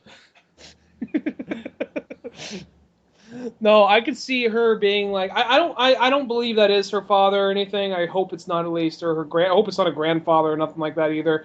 Just because, I mean, it doesn't always have to be the Skywalker bloodline. I think that, plus, we've already had the I am your father bit. We don't need to have it again. Now we did the reverse thing, I am your son. We already kind of we found that out a little earlier on in the movie. Well, I feel like it'd be kind of silly too, because you already have Ren, and that kind of almost fills that void. It's like, it would make the universe seem way too small if both those characters were. And then it'd make the universe feel even smaller if that turned out that Flynn was fucking Lando's son. Like, yeah. You know what I mean? Because there was a lot of rumors going around that that's who that was. He was related to Lando, and I was kind of like, there's a time to tie things in together, and then there's another time that, like, you know what? Don't. When you're doing a space movie, things don't need to be that like related and close to each other. Like they're all living on the same block or some shit. Yeah. I think that what they could do is it could be. I hope she's a new character, and I hope that when the next one goes in, because we've already seen Jedi training in 2 different trilogies. I really hope it just jumps in. She's in training. We're not focused on the training. We're jumping 2 years later. She's good with a lightsaber. There's more to learn. We don't got to focus on her like training out in like the swamps or something like that. I mean, I know for a fact there'll probably be a handful of training scenes in the There will be, like, just move the stuff, but it won't be like starting from scratch like with Yoda. You know what I mean? Yeah. Well, even Yoda, I always kind of, when I picture Empire, I always feel like, because those movies are like, years from each other, where these next ones I feel will almost be like a couple years past. and even the prequel ones. I mean, like between episode 1 and episode 2, I think it's at least 10 plus years. So Anakin's been fucking training for a long time. But I always picture between A New Hope and Empire, Luke's been training with Obi-Wan this whole time. Mm-hmm. You know, so he's already become a pretty good Jedi, but now he has to go to Yoda to do even more training. Well, you said from 1 to Empire, he's been training Well, with I Obi-Wan? mean, for 4 to Empire. Okay. Because obviously Luke's... Well, how does he train with Obi-Wan if Obi-Wan's dead by that point? Well, because he keeps just talking to him like a ghost. Well, I thought that was his first time he saw him. Maybe I'm wrong. I assumed that when he saw him out in the snow, that Well, was the first time. no, because, you know, in New Hope, obviously, he's like, use the Force, Luke. I wonder if he's ever just kind of like just trying to sleep, like, hey, Luke, what's going on? Fuck, what? Oh, you know, it's just kind of boring here being dead and all, can't sleep. I'm just trying to go to sleep right now. That must be nice. I can't. Okay, do you want to talk about something? How was your day? You know, I just worked on my X-Wing. Practice your lightsaber skills? Yeah, I did a little bit of that. How's R2? You know, he's a droid, makes a bunch of beeps and boops. I don't really know what he's talking about, but he's good, I guess. Hold on, what about Leia? She's fine. Right. All right, so you say, like, I just feel like talking. I really got to get up early, Ben. I really can't do this right now.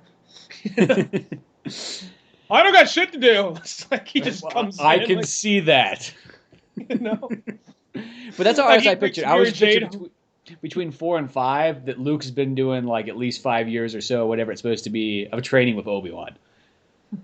But like he brings Mira Jade home for the first time. Like, hey, who's she? Like, fuck. They're like, oh my god, there's a fucking ghost in the house. No, that's my old master. You know. Well, by the time Mara Jade's there, it's just a bunch of fucking ghosts in there. It's like, oh, there's Anakin over there. There's my father, you know. Hey, son. Just why are you young now? I don't know. It just changed. Yeah. And there's my other father, the Anakin from the originals, Return of the Jedi. For some reason, they both seem to like. It's one of those weird, you know, Earth 1, Earth 2 things. I don't know how to explain it, but they're both here. There's Yoda over there in the corner watching TV, and there's Obi-Wan. So I never met him, but he seems pretty cool. Yeah, a couple guys. It's kind of like a hobo camp here now. You know, the word kind of gets out that somebody's letting ghosts hang out at their house, and next thing you know, more just start to show up. Then 45, like, Padawan ghosts walk in, like, Anakin's like, I'll be in the other room. You know? He always does that. He's like, for some reason, I think my dad just hates kids. I mean, you know, we get along great now, but I mean, I will say he wasn't there for the first 25, 30 years. Well, the thing is, he wasn't there till he was a ghost. He's just almost there, like, you know what? It's like, once they find out there's somebody who could see them, they all start wanting to hanging around that guy, and they never fucking leave, and they spread. So just, you know, if you think you hear a ghost, just ignore it. Otherwise, they will not leave you the fuck alone. He's like, I'm Luke. I'm surrounded by ghosts. Why do you think in episode 7 I had to get so far away from all these ghosts? I went out to a place that looks like Scotland, and that's where I'm hanging out now. Though I will say that part when she just kind of hands the lightsaber to him, just looking at him. It's a wonderful shot. It's a wonderful shot, but they're just kind of standing there holding for a while. I wonder if she's like, "You fucking take it." He's just fucking take it, you know, because he's staring at her, you know. You know what's like I thought was kind of funny in this one too, is, you know, in Star Wars, like the stormtroopers always kind of like, yeah, they're based off Nazis, but they didn't really have like you know, they didn't feel like they're totally like. Unless somebody said that, you might not even notice that first time around watching it, first couple times watching. I like how in episode 7 it's like, no, we're just going full Nazi with these things. Like, they're all standing out there in line. They got big flags that pretty much just look like, that could have been a swastika there. They just like changed the design, you know? It's always like black, white, and gray, or always Empire colors. That one's blatantly red. It's like, oh, okay. Yeah, like, I mean, I just remember there's that scene where just like the one commander guy's out there giving the speech, and it just feels like there's a Hitler rally right there. Except I guess the difference is, well, then they also, because some of the funny parts too with like Flynn is whenever Flynn's out walking around the world, everybody turns and like they like look at him and everything like that. It's like, and they're like, you're a stormtrooper, which makes you go like, are all black people stormtroopers? Is that how they're like able to quickly notice it? And even they have like weird like black jokes in that one too, like. There's only parts- one. I only noticed one black joke. There was like at least like 10 of them. I couldn't probably name them I all only off. noticed one. That was the part where he's like, "Droid, please."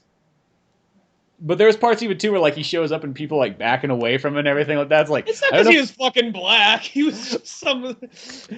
well, but they treat it almost like they had like that feel because they're like it almost had that feel like, hey, you know how Star Wars is always so white? Like there's like this black guy running around and it's scaring all like the regular white people now. Are you talking about? Are you talking about the part when he was like going through like the market town like and like the desert world and he's like, "Help me anymore!" And they just like push him away or whatever. Like, I don't know if it was that part.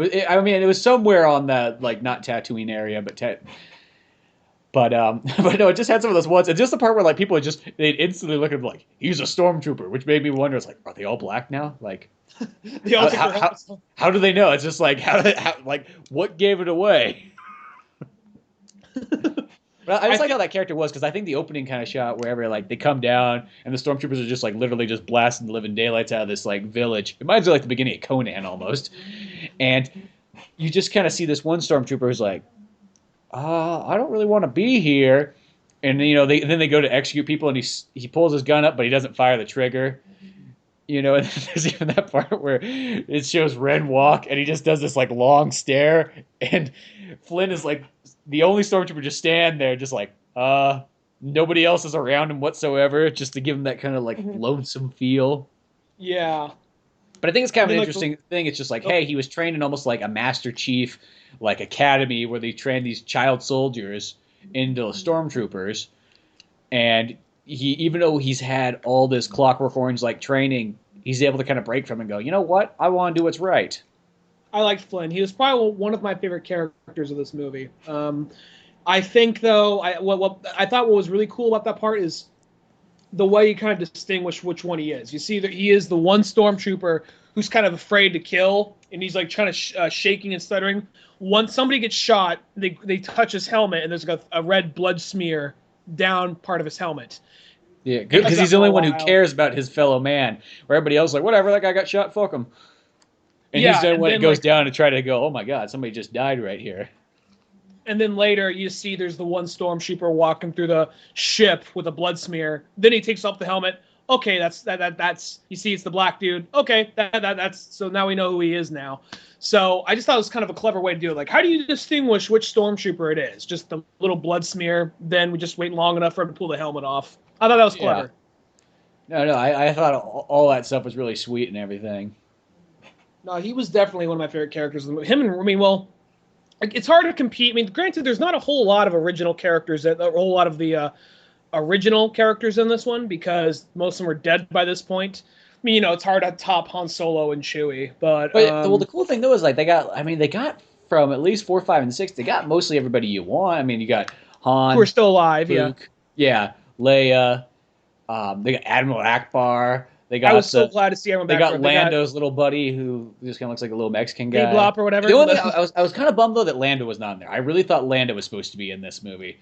Oh, how much Billy D. Williams goes conventions and all that and promotes. Yes, I was in Star Wars. He will be in one of these. Yeah, well, he'll be in one of these. But I was like, why is Lando not in this one? Like, he should have been there too. Because I mean, obviously, like when they went there and saw Leia, Lando should have been there too, and he should have been just flying one of the ships. Like, why not? Like that could have been. It didn't have to be a huge scene, but it just could have been just extra one. Yeah, I know you can kind of save them, but when people are old, I feel like you might as well use them right away.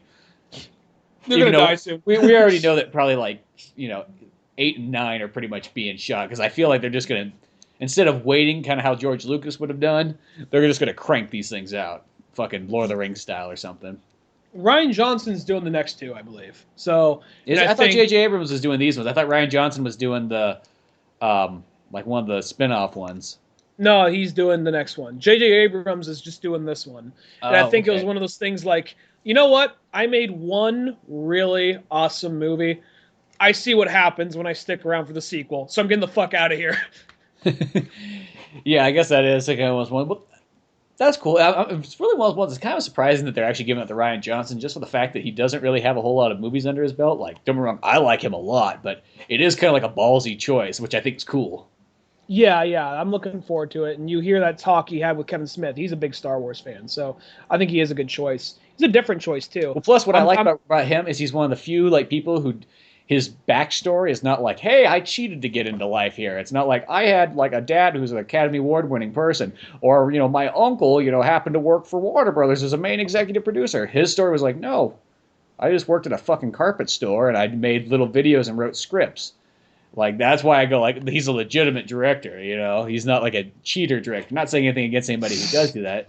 But it is that sort of thing, because, like, sometimes you hear some of those a little thing about and Josh Trank, I see. well, no, but you hear about, like, a lot of guys where it's just, like, you hear these stories, and it's like, oh, well, yeah, of course. Of course you got into it. Like, how could it not have happened with all those connections that you magically had? No, it's one of those things, like, I'll say, like, it really doesn't devalue their work to me. But it annoys me a little bit when I hear about, like, because, don't get me wrong, I like Chronicle. Chronicle's a good movie. And I heard people talking, like, oh my God, it's amazing that Chronicle was made by two guys. One was, like, 24, one was 26. I'm like, oh my God. I mean, I know it's a pretty simple movie when you look at it. There's some cool visual effects, but oh my God, how did you pull that? Oh, wait. One of their this is before I knew about Josh Trank, but the writer is Max Landis, and the last name comes from John Landis. So yeah.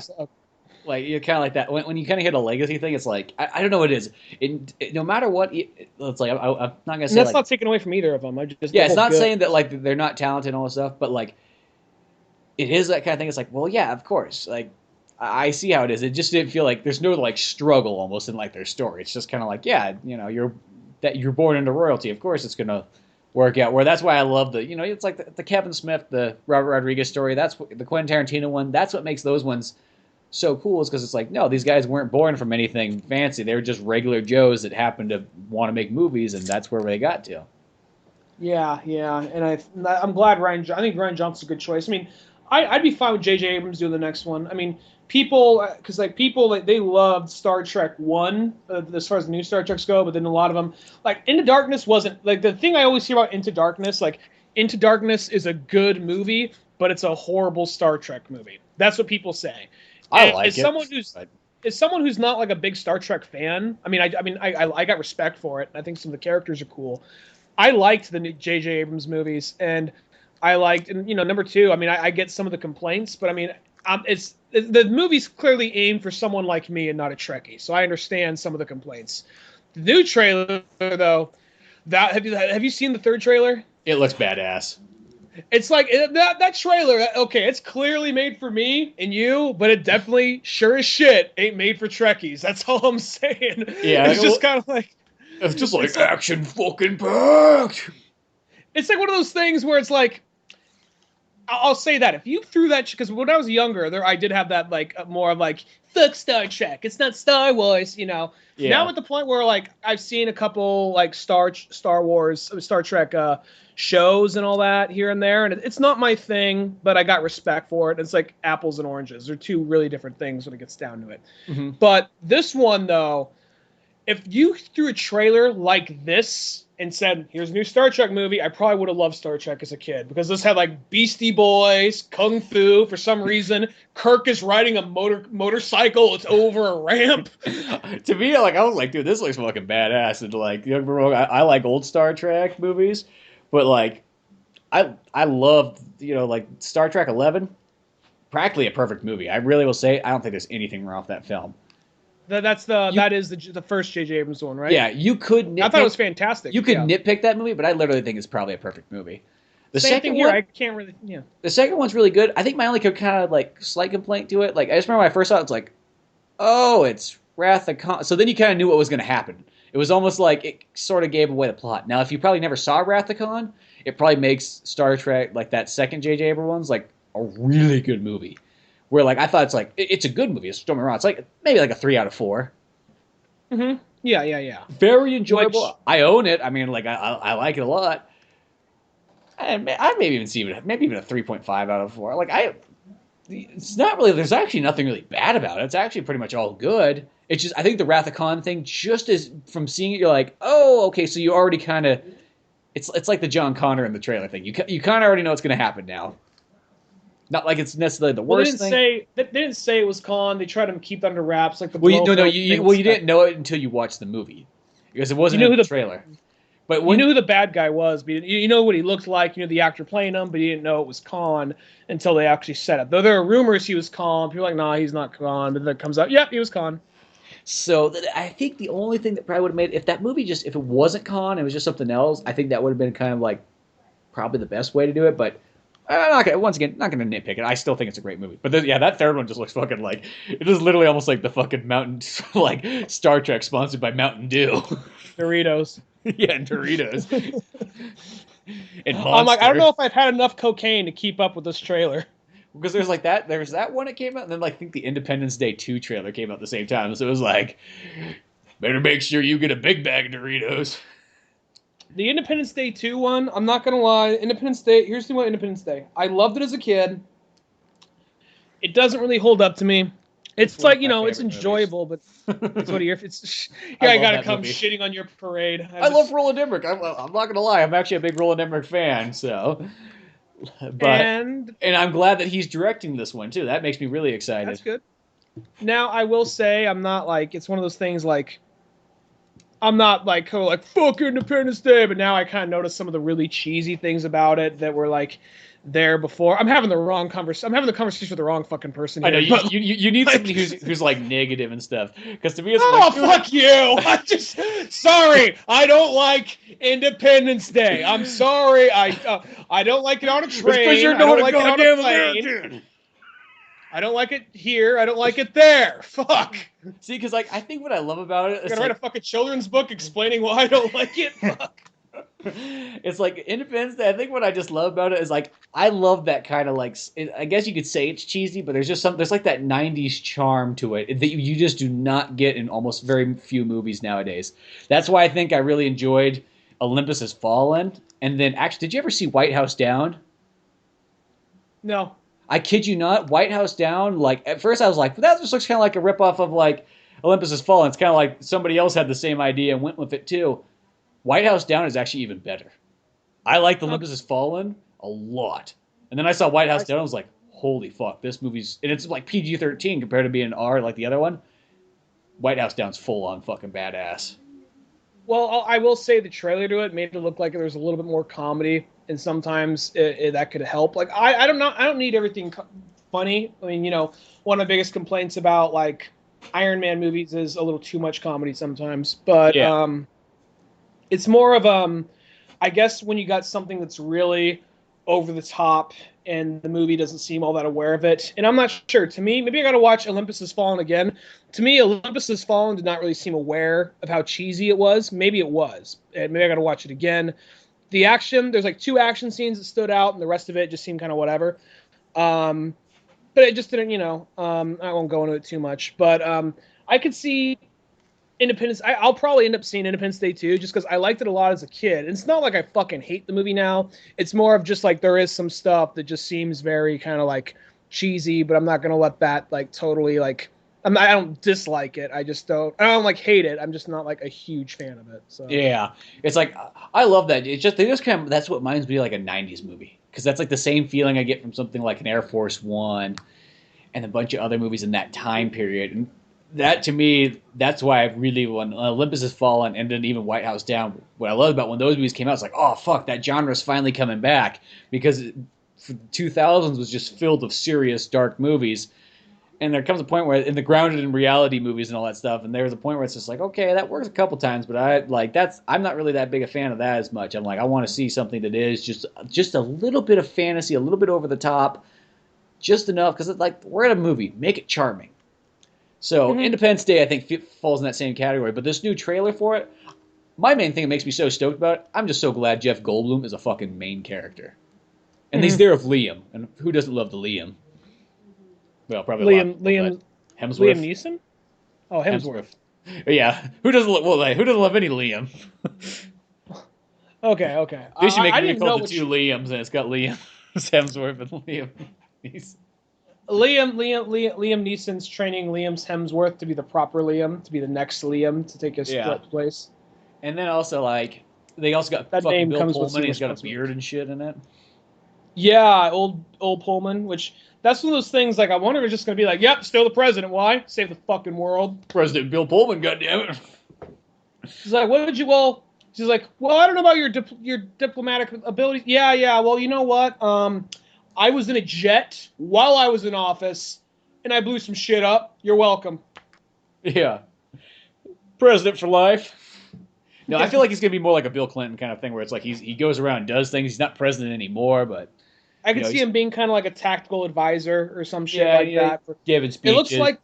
It looks like what they're doing. The thing that I'm curious about is it looks like this one is the world has kind of changed and evolved since then. It's not like aliens happened and everything went right back to normal. It's like they took what they had of the alien technology and now that has changed the world.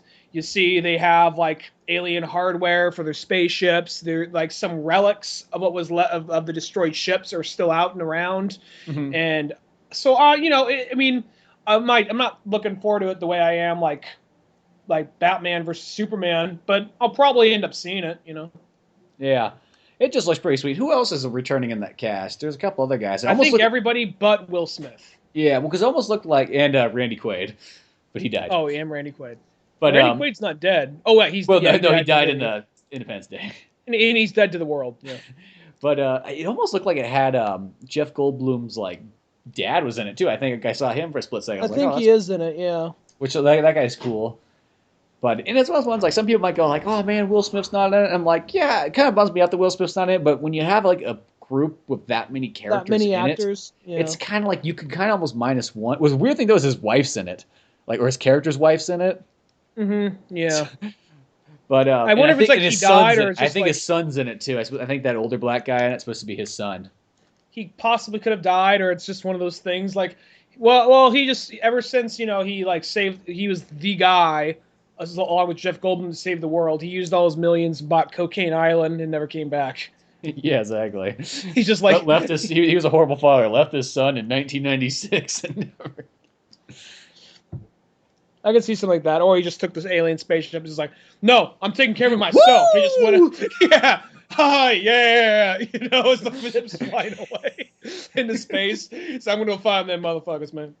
I'm gonna go to their home world. I hope the music video, him just find the spaceship rapping, It'd be kind of neat, though, if he's not in it, but he's got a cameo in it. It was just like a little 5-minute one or something. But I can possibly see that. I don't know why. He's probably the most expensive one there, so they probably didn't get him. Or he was busy filming Suicide Squad, maybe. I don't know. But in my opinion, I'm fine with it because Jeff Goldblum gets like the spotlight more. Mm-hmm. And as well as ones like, if you think about when was the last time that Jeff Goldblum was like the main character in a movie? I've seen him in a couple like side roles, but that's it.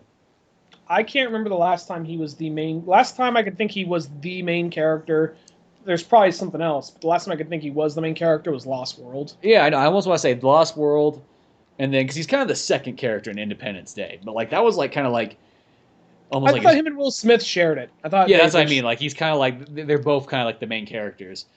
So, mm-hmm. But that was kind of about the last time that he was like. That was like his prime, was like that mid-90s period. And then after that, he kind of started to fade away and just appeared here and there in like random like tidbit parts. But So, I don't know. I'm stoked for that movie. Because really, this year's been like an extremely fantastic year of movies. Almost so much you go, how are they going to top that? But then you see what's coming up next year and you're like, oh. I will say it might be close. Since I went to the little like independent theater down the road, Balboa, I only got one trailer, and that was the Deadpool Green Band trailer. Did you get a lot of... I'm guessing you got the Captain America trailer, if I had to guess. Yeah, well, it was kind of nice, because I got to see a lot of trailers that I've only seen on my phone, finally seeing them in the theaters. So, yeah, got the Captain trailer. Got the Independence Day trailer up on there. Didn't get the Star Trek trailer. That would have been cool to see that on the big screen. Especially since J.J. Abrams directed it. You think... Oh, no, he produced it, so you think it would be on there. Yeah, got like the Kung Fu Panda one again. Fuck that. And then got some other like rabbit, somebody fucking stealing on our Spunkles the Rabbit thing. There was like some rabbit police officer show. I know it has nothing to do with ours, but is that the one? I see a fucking animated rabbit nowadays, and I'm like, oh, somebody's trying to rip us off. Is that the Zootopia one where it's like it's a rabbit goes to like the DMV with a fox and the sloths? Yeah, that's the one. Okay. And then that trailer's actually kind of clever. I think. I mean, it's. I don't know if I'd see. Yeah, I will say, like, I felt like the joke might have extended a little bit too long, but it was clever. I'm not going to deny that. And then I think there's just some other like random ass Disney stuff that I didn't give a flying fuck about, and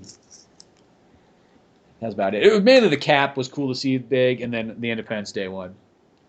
I could just imagine like when now like that mouse is so well fed that basically Kathleen Kennedy, Kevin Feige, and then like maybe two other big Disney people, they go into the main Disney headquarters.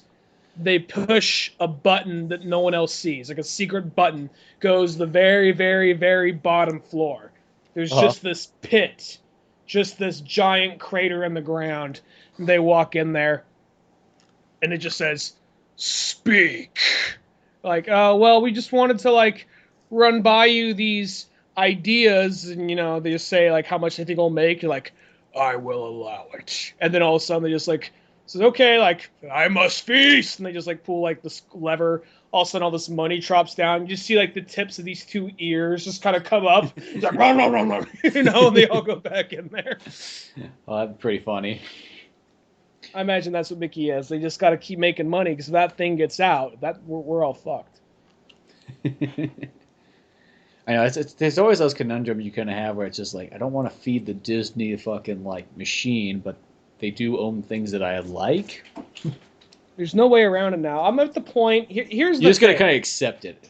It's like living in Germany with the Nazis. It's just at some point you just realize that like there's nothing I can do. Might as well just go with it. It's kind of I don't know if I'd make an extreme. That's my Disney analogy. It's like Nazis, but not as bad. It's like being in Germany with the Nazis there. It's like might as well just go with it. You saw what happened to fucking Dave the other day. They tied him up in the street, lit him on fire, with his wife and kids watching. I decided I didn't want that to happen to me. So I went to go see Star Wars. So yeah, I just decided. I put my mouse ears on and goosed up my way to the theater and good to go. Just some guys in military uniforms. They have those bands. They just have like the fucking mouse head on the bands. They just like, did you see that new movie? Like, yes, I did. Was your ticket stub? I didn't hold on to it.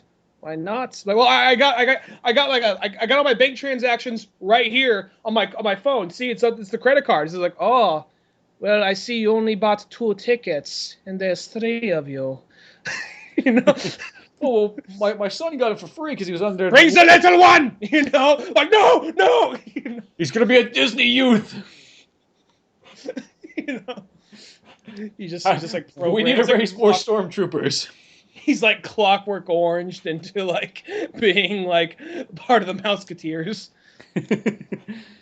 But it is that sort of thing. It's like you want to go see fucking Marvel shit. You want to see like Star Wars now. It's like you gotta fucking take that mouse cock in your mouth and say thank you, sir. May I have another?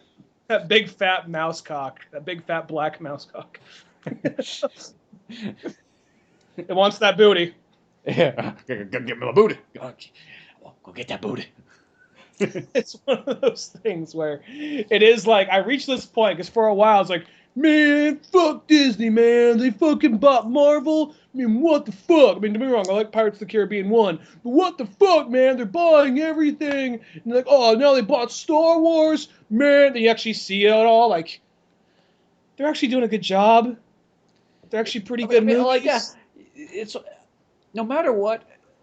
This is what bothers me more. I just don't like the idea of any one group owning too much. Because you know what? We call that a monopoly, and that's what I'm always kind of afraid of, is people are getting these monopolies nowadays, but they find loopholes out of it. And almost even in the movie industry, when it comes down to the big stuff, it's getting closer and closer where I feel like there's less and less like companies and just these like almost 5 major ones making just about every big movie other than the independent stuff. Mm-hmm. So that's the only thing that kind of bothers me. It's like I like when we have sort of, in a sense, diversity. Mm-hmm. No, I get you. I'm not gonna lie. I mean, like, yes, the upside of Disney is that's where you're gonna have the money to back up like a lot of big ideas. So that's why it worked well for Marvel, because clearly before a lot of other companies just didn't have the money to throw in for a comic book movie. So I mean, you got Disney; it does have the money, but it's one of those ones. Like, we all know Disney makes good stuff. Obviously, they've made good movies for 80 fucking years, but at the same time, there's just that little bit of like. There was that period. It seemed like there was this period in the '90s where they kind of started just going more by the book, and people were catching more aware of that.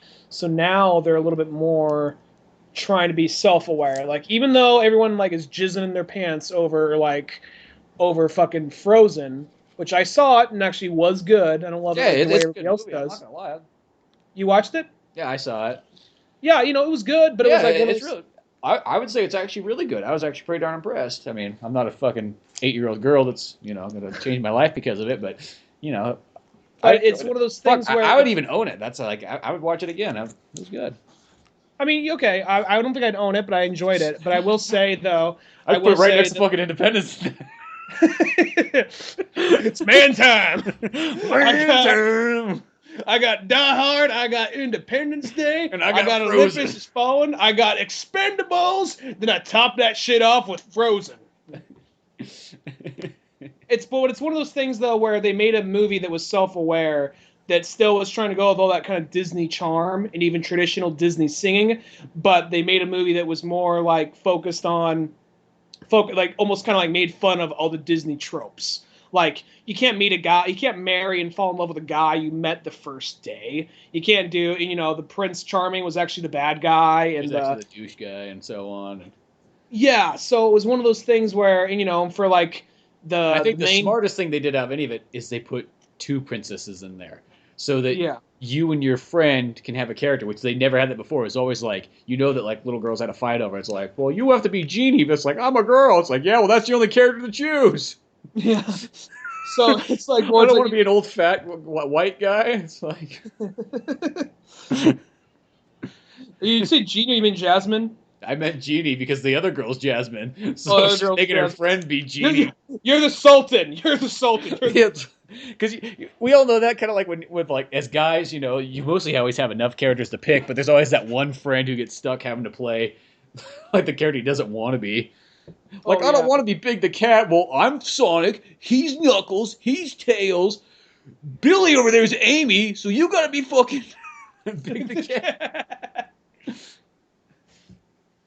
He's just like, can't I just be Shadow? No, because we're doing Sonic Adventure 1. We have to work our way to Sonic Adventure 2. Because fucking that's Danny. He's sick right now. I mean, he's not going to be in school for like 2 weeks. That's his character. He claimed it. He owns it. No, but like there is that they did make this movie that was self-aware and tried to like poke fun at all the things that Disney's criticized for, but still make it enjoyable, but still make it feel like you're watching a Disney movie. So I thought that was actually pretty smart. And then you see what they've been doing with like I know you're not a fan of them, but like Pixar, for instance, nearly every movie they make seems to kind of go like, yeah, we fucking went there. We did that. Like the whole, I saw like over Thanksgiving, I watched Inside Out with my nephews. Mm-hmm. And here's a little bit of a guilty thing I got to admit. While watching the movie, I missed like the first 10 minutes of it, but I liked everything I saw. Now there's a part when they get near the end, people were saying you're going to cry during this movie. I didn't cry, but I came really fucking close at the scene at the end. It's a tearjerker there at the end. It's a real tearjerker at the end of that movie, and I just like a fucking bitch. I was welling up, but then like I looked like I'm not gonna cry in front of my fucking nephews. I'm not gonna cry. Like I'm crying. Yep. It would be like, oh, I knew fucking Uncle Ryan was a little bitch. I still always think of that joke where we have. Where my nephew Julian becomes he's taller than where me he's just now, this big buff guy in like a Leatherman jacket like in high school. Yo, Ryan! You're like, yeah, I'm just in here playing Fallout. Fucking nerd. Give me $20 so me and my buds can go get beers. Oh, well, you guys are under. Don't maybe come in there and beat the shit out of you, Ryan. I drove all the way to San Francisco. I stole my dad's car to get here. I need $20 for beer money. You could have spent the gas money you took to get here to spy the beer. I'll kick your ass, nerd. Like, oh, fuck, I'll come in there and I'll take the PlayStation 4 with me. My oldest nephew is taller than me now, so he could possibly do that. So he's getting closer to this legend we've been speaking of. Yeah, so now it's like, that time you wouldn't let me go in your room? What's stopping you now, huh? What's stopping you now? He fucking kicks down your door. fucking like I just locked the door. Oh, I'll have to call your dad. Then all of a sudden, like just a fist comes through the door. Like, oh fuck! It's just like grabbing and everything, trying to like get you. No, but like I was watching the movie, and there's this part. It is such a fucking tearjerker. Basically, there's this area where if you go to this part of the mind, you forget everything. And there's these memories, the one the Does person it just have kind like of that like Soundgarden song playing? There's like nothing seems to kill me, no matter how hard I try. That song actually makes me happy because it reminds me of my childhood. Not that my childhood was Some sad, weird way. but it's like I don't even think like how many grunge songs are all about suicide or depression. They don't make me sad just because it was just to me it was noise I heard back when I was a kid, and it just reminds me of being a kid again. So even though it's like, oh, this is about like killing himself in the middle of a classroom, okay, it's like one of those things like, oh well, I didn't catch that, so it's just one of those things like, oh, just fun sunny afternoons, Yeah. sunny afternoons, Mario. You can always change it to like as a kid, like nothing seems to kill me because you're a kid. You're just having a good time. Yeah. So, or you can put in the case of like, oh, he got like a code for Dream Genie, and he just can't die in the video Yeah. game. He's talking about, yeah. No, but anyway, they go to this part.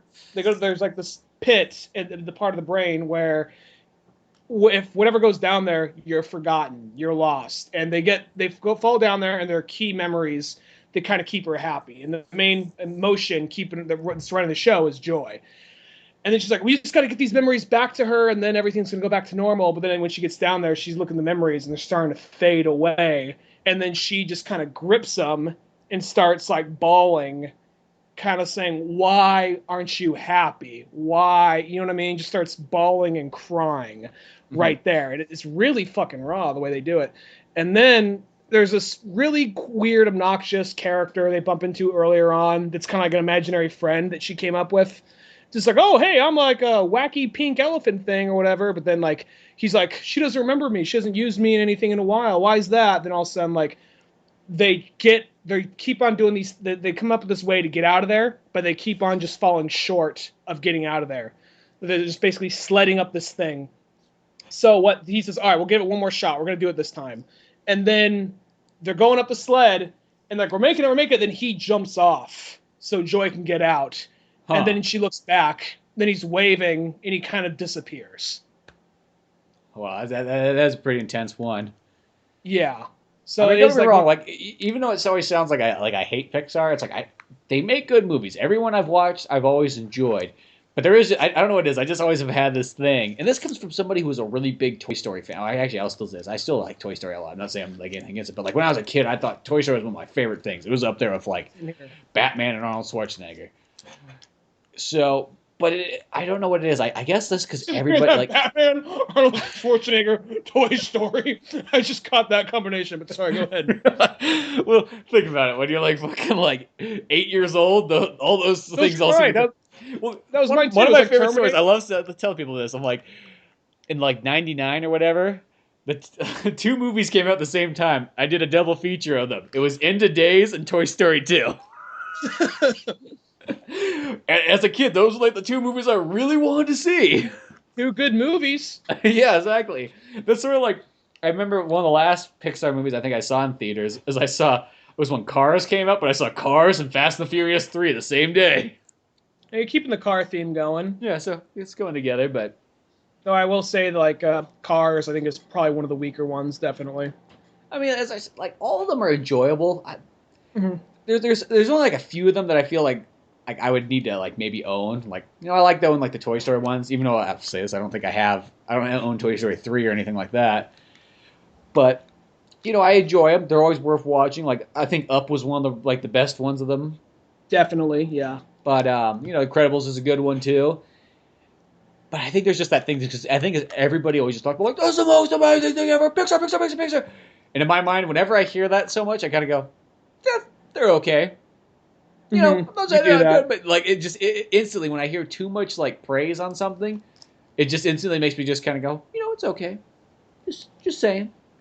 Mm-hmm.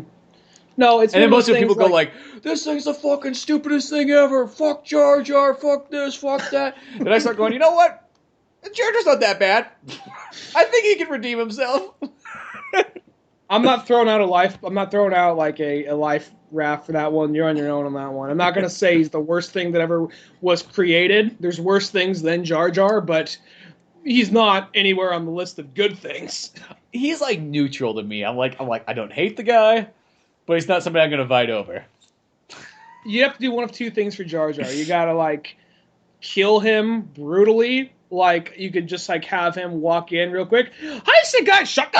And like goes down. You could have that. See, I feel you could have that's him, the or easy you way could out. have him, or you could do what you were talking about and just make the total like murder revenge Jar Jar. Like and just he's change his fucking in character. a space prison with Riddick, and he has to learn to fight his way out. See, this is the tie-in between Riddick and Star Wars. They're in the same universe. But no, there's just all kinds of good stuff. But that's probably a good place. We probably should wrap it up here, or we'll go for too long. And Bottom. be sure to, before we go off, be sure to check out the Earth Collective. Is it just I know called the they're Earth on- Collective Podcast, or is it just the Earth Collective? I believe the Earth Collective podcast. You could give that one a shot. I know they're on iTunes. That's where I get them at. But yeah, check that out, and then also go to oldmanorange.com for more podcasts, cartoons, music, and more. Till then, I'm Spencer Scott Holmes, I'm Ryan Dunigan. and we will see you some other time. Later, folks.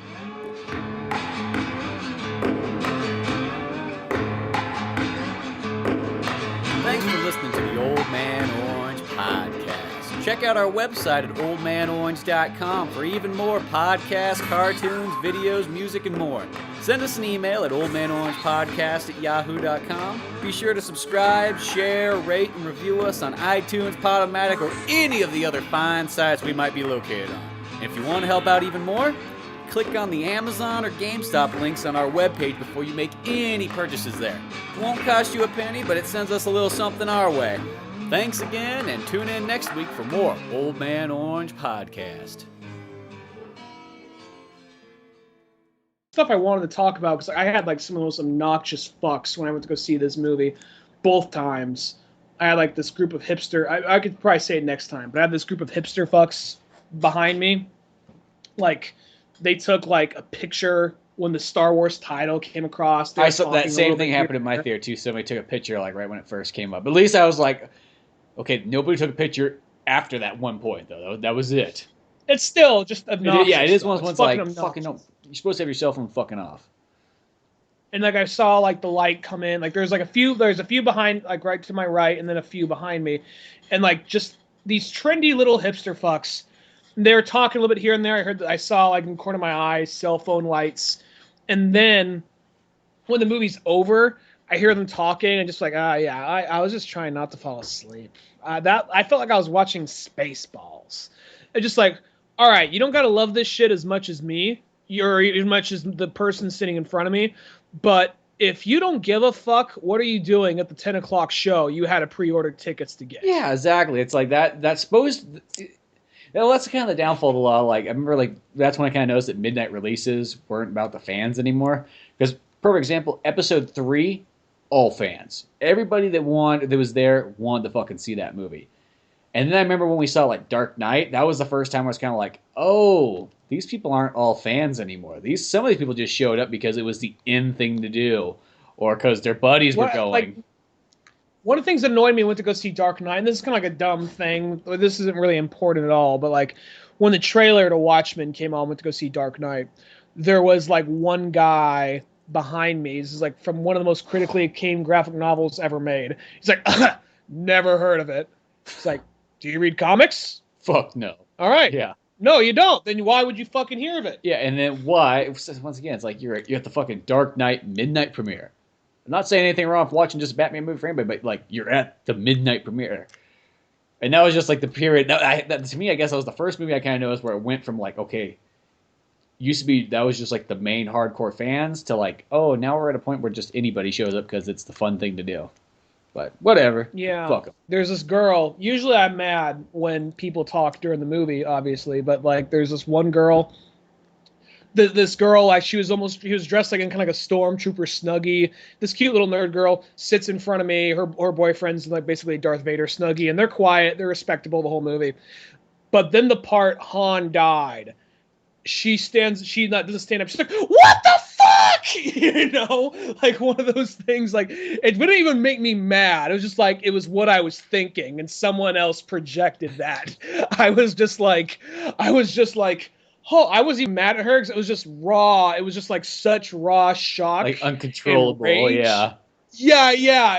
It wasn't like, oh, this is fucking lame. Oh, what's going on? What is this? Oh, let me Instagram the title card. Like so those douchey little fucks behind me.